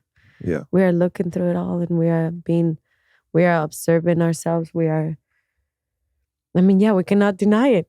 There cannot be this lie. But what is interesting, is that we can do all of these things. And yes, you can not deny it, but still you can just go back to your past habits, and continue on the lies maybe, and what you don't really want to commit to and pretend that you don't even realize it, like you're playing the fool, because there's no guarantee. You know, at the end, it has to really, it requires a commitment. And as Kyle was saying, that I repeated, the integration is changing your habits. It requires for you to take that responsibility after you've received all the gifts and all the visions and all the healing from the plant medicines and the ceremonies and the incredible elders that you've shared space with and the beautiful words you've heard. And if you don't commit, then you don't get to really open yourself for the greatest gift of it all, you know, which is it's just the abundance of love and in all that it is in life, you know, like there's no hesitation, you know, our mind hesitates, we doubt. But yet when I feel we're very committed to that source, then things unravel in very magical ways and we get to just be the dancers of it, you know, like, oh yes, I get to do this right now and I get like her right now, Aki. Yeah. Huaira referencing the Kali statue that we have here. Yeah, it's in her fullness, in her full expression. We get to do it. Yeah. So in your own journey, this is one very powerful initiation that you went through, but there have been many initiations that you've been through and many powerful visions. What's another one of the really pivotal moments in your life? Maybe it was a medicine journey, maybe it was not in medicine, but a moment where you really defined who you were or had some profound change of your habits or change of your way of being that happened that was, you know, different from this particular initiation. Well, definitely becoming a mom. Giving birth is it's a very beautiful ceremony. Well, it should be, at the very least. I mean, it is what is happening through your body, you know, even though now the circumstances for many women are different, you know, and mine were very respected, and I give birth in water to both of my kids and in a very beautiful place in Ecuador with beautiful family around, and our doctor, Diego, and his wife, Lili, they're just so supportive. And so I got to really be super present in what was happening. You know, it was like when I gave birth to my son, Etienne, I was 20 years old. And then when I gave birth to my daughter, Chloe, I was 23. And they filmed the birth, so then they give it to you so that you can watch what happened. And there was a moment where I was about to give birth to Chloe, and I was sitting on this, you know, those balls that you bounce, you know, but I was already ready to go in the tub and like push, you know, in the water.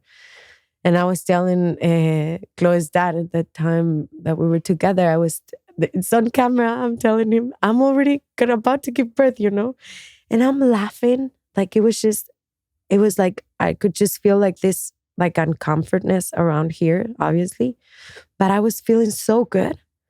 And what I tell him is like, what I'm feeling right now is like it's like a drug you've never tried in your life. I say that in camera. I'm like, this is like something you've never experienced with anything you've drinking in your life.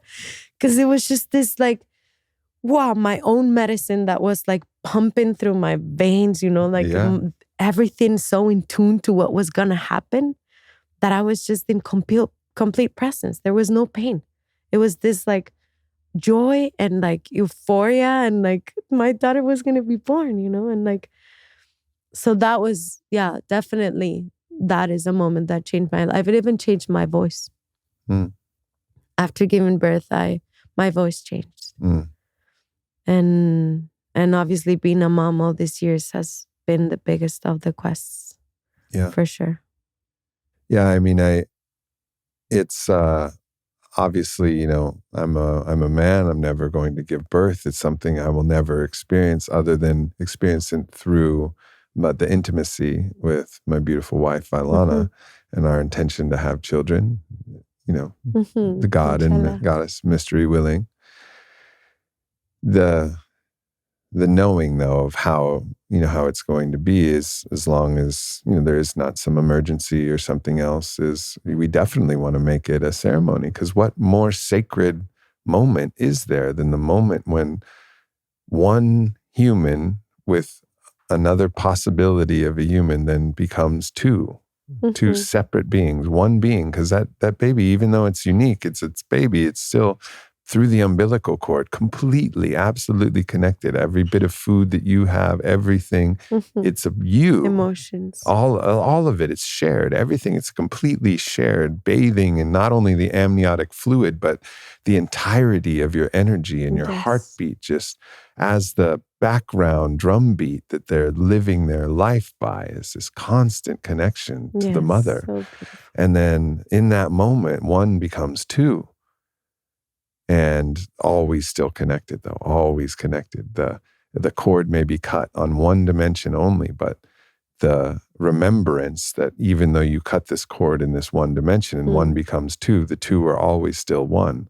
Yes. And to me, as I'm just talking out loud, that's like part of the ritual and part of the ceremony. And to do that in a really sacred and beautiful way, where you really honor that. And whether that's in a hospital or whether that's in a water birth or in a home birth or however you do it, to not forget that there's wisdom in this celebration, in this ceremony, that, that shouldn't be lost. No matter what you're trying to do, make it for yourself. Yes. But take this moment as a very sacred moment, because there couldn't be a more sacred moment. And it goes like this. And it's over. It's like this, Yeah. It's like, so that's why it's so, it's very interesting. And then they grow also very fast, so it's important to have that possibility. When my daughter Chloe came out inside the water, her face was facing upwards and her eyes were completely open. Like I was seeing her face between my legs, all her body was still inside, and her face there and her eyes under the water. Wow. Looking at me. I'm like, oh my God, like in this. What a surreal moment. No, I'm telling you. This thing that's been inside you is just coming out of your body, out of your, and then she's looking up at you with her own eyes inside the water. What a crazy moment. It was so wild. So imprinted in me. And then it was so beautiful how they did it. So they came out, both of them, and instantly they start breastfeeding in that moment. And you still have the umbilical cord inside you attached to the placenta. And it's still pumping, and you can see it. And they're already receiving your milk, and the placenta is still inside. Like, it's so wild, so like animals, which also I think that is important, which I was sharing yesterday. We want also to make everything very ceremonial. But yet in the depths, the depths of the depths, it's so simple, it's simplicity, Mm-hmm. So just being present to the ceremony that's ceremony, there. Whether if we light candles or not, life is coming, So it's important that also, because sometimes women, I've heard I wanted to do it this way and then I couldn't, and they feel like a bit sad that they couldn't perform their ceremony as they wanted and they had the vision. But their kid was born. That was the ceremony. So it happened. It's also nice how those possibilities of encountering life and death also brings us back to the simplicity. Like yesterday, the lamb that died, the mama gave birth to. So for those to bring people in on this story, during the Fit for Service Summit that we were having, one of our sheep gave birth to triplets, 3 different lambs that came out. And 2 lambs were healthy. And, even though their legs get a little wobbly at the start and they're covered in placenta, they were strong, healthy baby lambs, which will soon in 3 days be climbing all over everything and being really cute. But one of them was disabled, had a birth defect that didn't allow its legs to work. So the, amazing, beautiful, heart-led group of tenders of this sacred land, Kyle and Eric and Fox, they put the lamb to sleep, and because it would never be able to walk. And we had the blessing to be able to bury it at our sacred tree in front of the Nipi Temescal hybrid combo that we made. Temescal is usually made of mud and clay, or brick or clay or something like that, but we couldn't build that in a day, and we don't have the materials, so we made it more North American style, and Nipi style with the blankets and So we got to bury this lamb and bring that energy of gratitude and also the cycle of death and life, and have that be part of the ceremony that we experienced yesterday. Because in the lodge, there's always that moment where you confront, not always, but in a good, strong lodge, there's a moment where you confront your death. Like, I can't do this anymore. It's too hot. I'm not going to make it. I'm going to die. I'm being so dramatic. I had moments of being real dramatic yesterday too, of course. And I was aware though. I was aware. It's like, well, you're being so dramatic. You know, you're so like, can you just be a little tougher, please, Aubrey? How about that? How about we try this on? How about we try on just be a little tougher? How about just, even though I know like sitting cross-legged for, an hour and a half is very hard for you. Like, you can do it. Yes. Come on. It's all right. And you just wrestle with that. And that's part of the ceremony. That's part of what it is. It allows you to come up against yourself and understand that all of those energies are there and they're welcome. And you pour them into your tears and your prayers for others. You know what? One thing about a sweat is when you're offering a prayer for somebody, it's no longer hot. You no longer want to get out. You're no longer worried if you're going to die. When you're saying a prayer in the lodge, everything is perfect. You're not focused on yourself anymore. And when you start focusing on just giving that love and that energy and that prayer to somebody else, the instant reciprocity is in the process of praying. All of your prayers for yourself are answered. All of your prayers are answered in that. Yes. It's so beautiful. Like how to get to practice that, to understand that in this moment of praying for other, everything I would want for myself is met. I'm at peace. Well, that's the real service, no? Yeah. When we get to be present and yeah, I felt yesterday was very powerful because we were all like, it was after such hard work all this week, and like all the deaths and the rebirths that happened too. So then we get to experience it together and sit together around the fire and share and sweat together. And as I was also commenting yesterday, it's such a simple ceremony, we want to sweat. We want to get back in that space of the hotness of the womb, of the mama, where we might feel tight and uncomfortable, but yet we will come out, and to feel that, like when you also drink the medicine and then it's very hard and you remind yourself, well, I drank something, this will pass, this also will pass and it will come, the sun will come in the morning. And just because those possibilities exist is that the other one can be as alive, because we know death is always dancing next to us. And if we are very committed to that possibility, we get to be very alive. We get to really give it all because this will come many times, every day it could, like it, if we let ourselves, that would be a very beautiful way to experience it, like Krishnamurti, that he says, like every day, a fresh new start, a fresh new eye, a fresh new life. Every day that is over, it's a death. It's gone. It's left. It points to life as ceremony, and even having that awareness of tonight I die to the self I was today. And tomorrow, through the darkness, I will be born to the self I am, in the morning. There's a song that comes from the Hebrew lineage that I've been studying with Rabbi Mark Gaffney. And the words are Mizmor Shir Leom HaShabbat. And it's to speak of your love in the morning. And then Tov Lehodo Adonai, to trust you through the night. And it's about the relationship of you with Source and yourself. And so it's like in the morning, it's like, you remember your love, your life. And then in the night, and to trust you through the night. It's like, so, and to trust that through the night, as you're dying, as you go into the unconscious void, into the waters of sleep, you trust that in the morning you will wake up.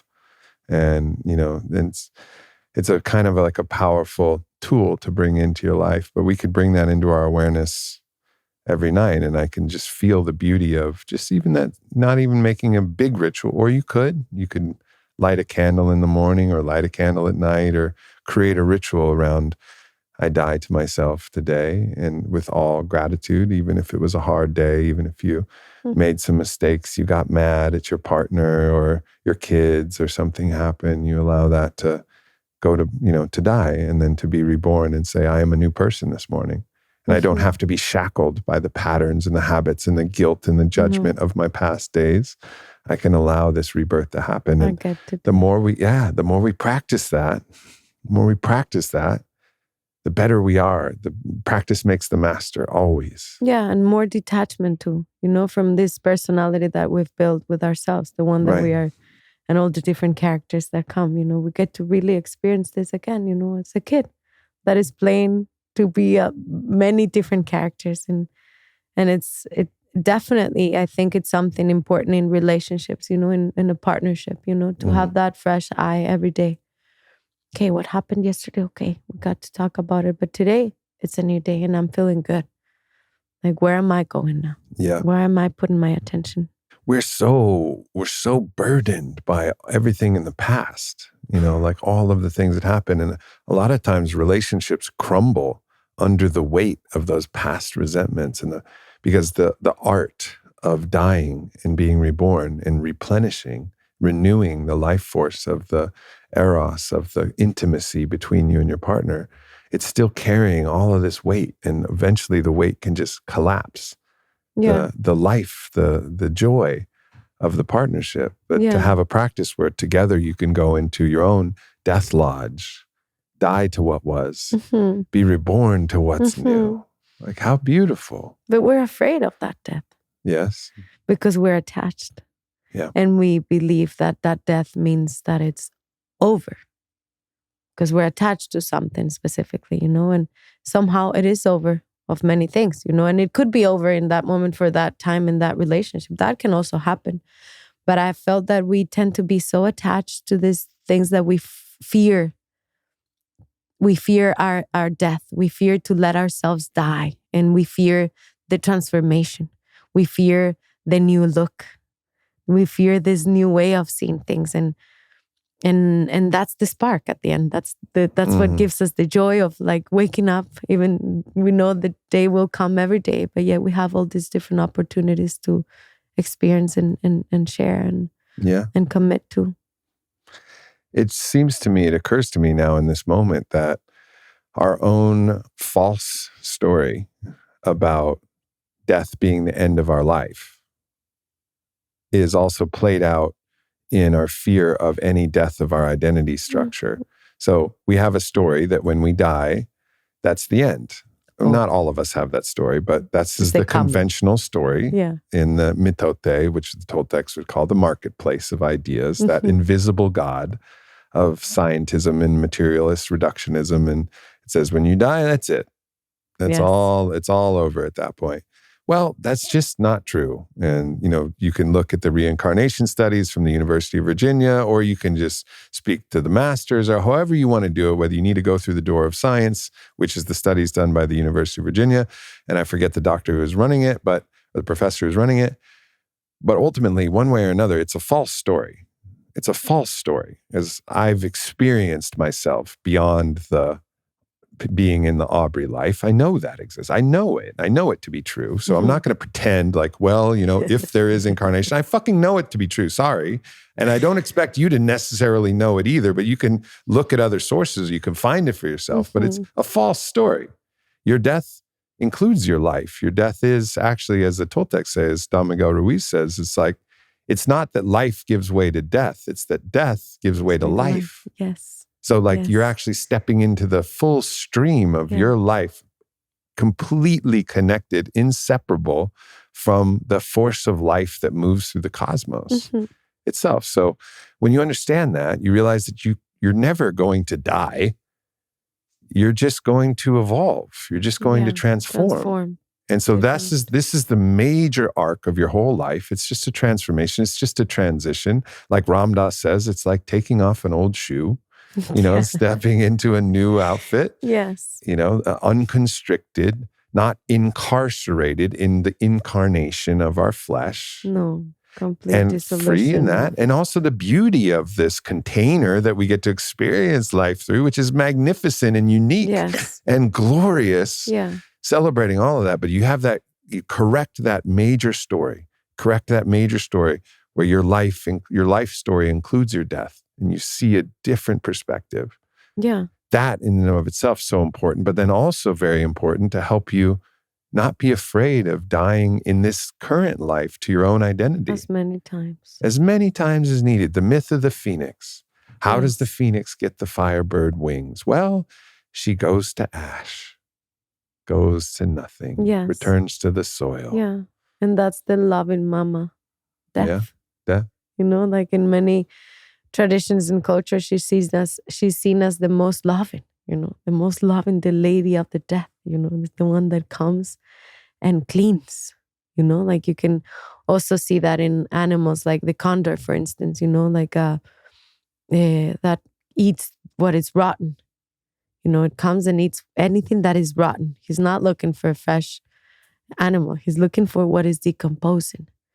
And there's an intelligence within that animal that gets to, and I see that in our traditions, in our cultures, like nowadays at least, like what we are experiencing, we suffer from death.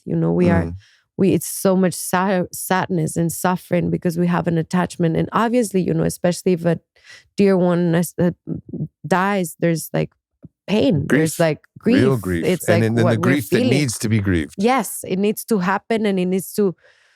But yet, there's also a celebration in the presence of that grief. Yeah. And when that appears, it appears for all.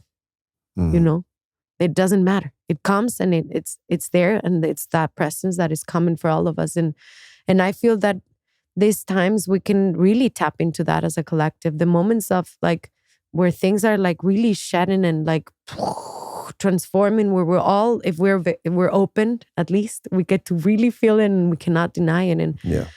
And I am definitely not afraid. I really pray so that I can be very present that moment. When it really comes, may I be very present. And these times that I get to experience these little deaths, I'm also encouraging myself to be present and loving about it, and curious about it. Like knowing that, okay, I'm going through this because whatever is coming is going to be magical. Mm-hmm. So I might just let this sword pass through me. I'm not going to hold on to it. I'm just going to let it, it's going to heal, and I'll return. So yeah. Mm-hmm. There's a story that, again, my teacher, Mark Gaffney, he talks about. He says there's a first innocence where if you're in the level of the first innocence, when someone dies, you cry. Mm-hmm. It's tragic. It's someone dies and you cry. And then there's the first, level of, the tragic level, the consciousness of where your construct changes and you've learned a lot of things and life becomes more complex. And the simplicity and innocence of that, if someone dies, you cry. Mm-hmm. It's very simple. And then in the second level, it's, well, actually no one ever dies. And so when someone is dying, there's no reason to cry because that soul is passing on. So you have all of this knowledge that could tell you there's no reason to cry. And he tells a story about different levels of students. The first level of students, they cry when the master dies. And then the second level of students who are more advanced, they don't cry. Oh no, the master is still with us and no reason to cry. But the third level is the second innocence where they've gone past that and they return to that level of innocence where they cry once again. And they cry with the knowledge that the soul will move on, but with a deep honoring of the life that was. And with sentiment, like a human expression. Exactly. So, and that's the journey that we're all on. We start with this innate simplicity, this first simplicity. And it's beautiful. It's what a child has. It's why a child is like the master, like the mystic. because they understand something. Even if they don't understand technically all of the things, they know it. They know it intuitively. And then you learn a bunch of things and you think you're so smart, but you missed it. You missed the point that the early ones got, but they couldn't explain it. And then the third level, the second innocence, the second simplicity, is when you've integrated all of that, and then you go back to being like the child again. Well, the song I shared, the second one, is a Guarani song. And it says, let the child cry. Because when the baby's crying, is definitely in front of the presence of God. And it's, when we are like adults and we are afraid of the baby that is crying, and people are like, oh, and they're like, no, let the baby cry. It's witnessing God right now. Yeah. So it is I've cried a lot, like that's something that happens to me very often on daily basis. I might be eating something incredible that has been prepared with so much love, and I'm like, okay, and it's so beautiful that water gets to pour from our being when our waters are moving inside, like it comes all the way out that it has to. So yeah. What I think about when I think about tears is, for me, my tears are cleansing away, washing away a film that was blinding me from seeing the truth. So anytime I see the truth, the tears come to wash away the film of what I see. And that could be a truth about myself. So even when I watch, movies, there's certain movies that'll make me cry all the time. And it's usually a movie where the hero is willing to sacrifice himself for the good of all, for the good of his people, for the good of his tribe, for the love that he has. He's willing to give everything.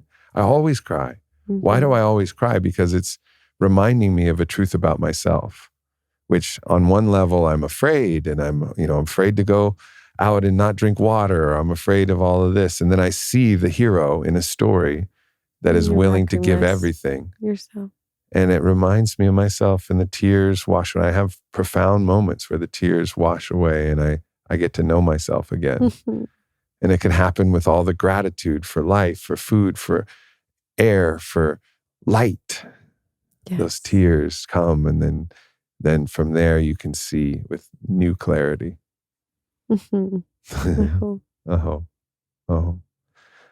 this has been such a beautiful time to spend these days with you at Fit for Service, and just to get to know you, and to know you as an ally in this life, and to share, myself as an ally to you in your life, and in whatever may come. Yes, so much gratitude and inspiration, and somehow I find we're very similar, energetic. Like when I'm talking to you and I look into your eyes, I really can see myself. Yeah. And I love this mirror, I love what I can see of myself through you. And I'm very grateful and honored, and I love you. I love really you too. do. I'm happy we got to do this. I love you too. And I love all you guys. Let's bring it all home with the song, if you're up for it. Yes.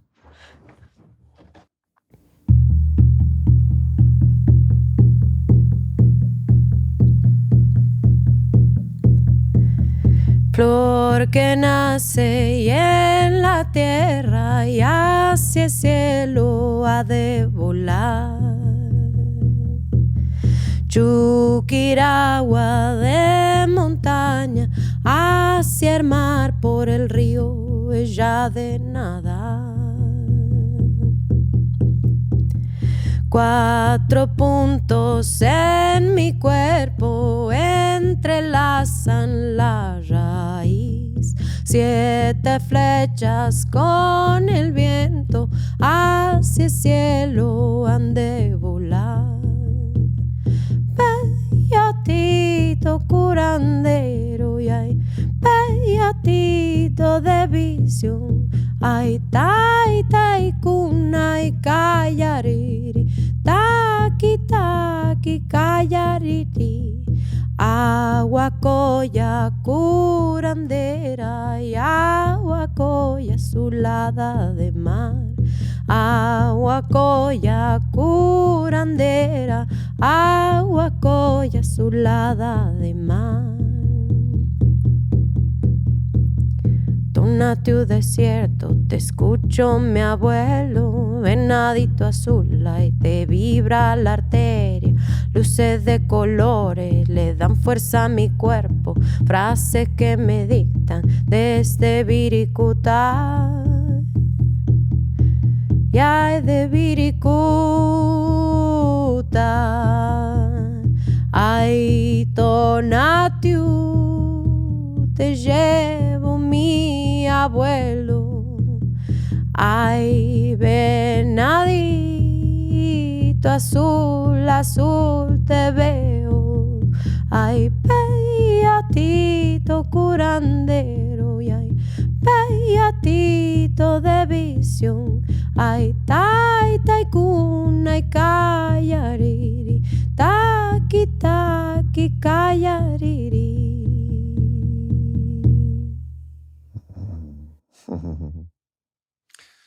And just before we finally wrap up, I just want to give a bow to your beautiful partner, Kyle Captures. Yes. He's been here with us as well, and his energy and his presence and the way you guys weave together musically is just so beautiful too. So mad love to your partner, Kyle, Yes. who's not here with us today, but just really appreciate the way that you two walk through this life. And I'm just honored to walk with you both.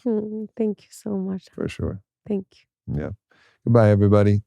Thanks for tuning into this video. Make sure you hit subscribe. Follow me at Aubrey Marcus. Check out the Aubrey Marcus podcast, available everywhere. And leave a comment. Let me know if this video resonated or what else you would like to hear from me in the future. Thank you so much.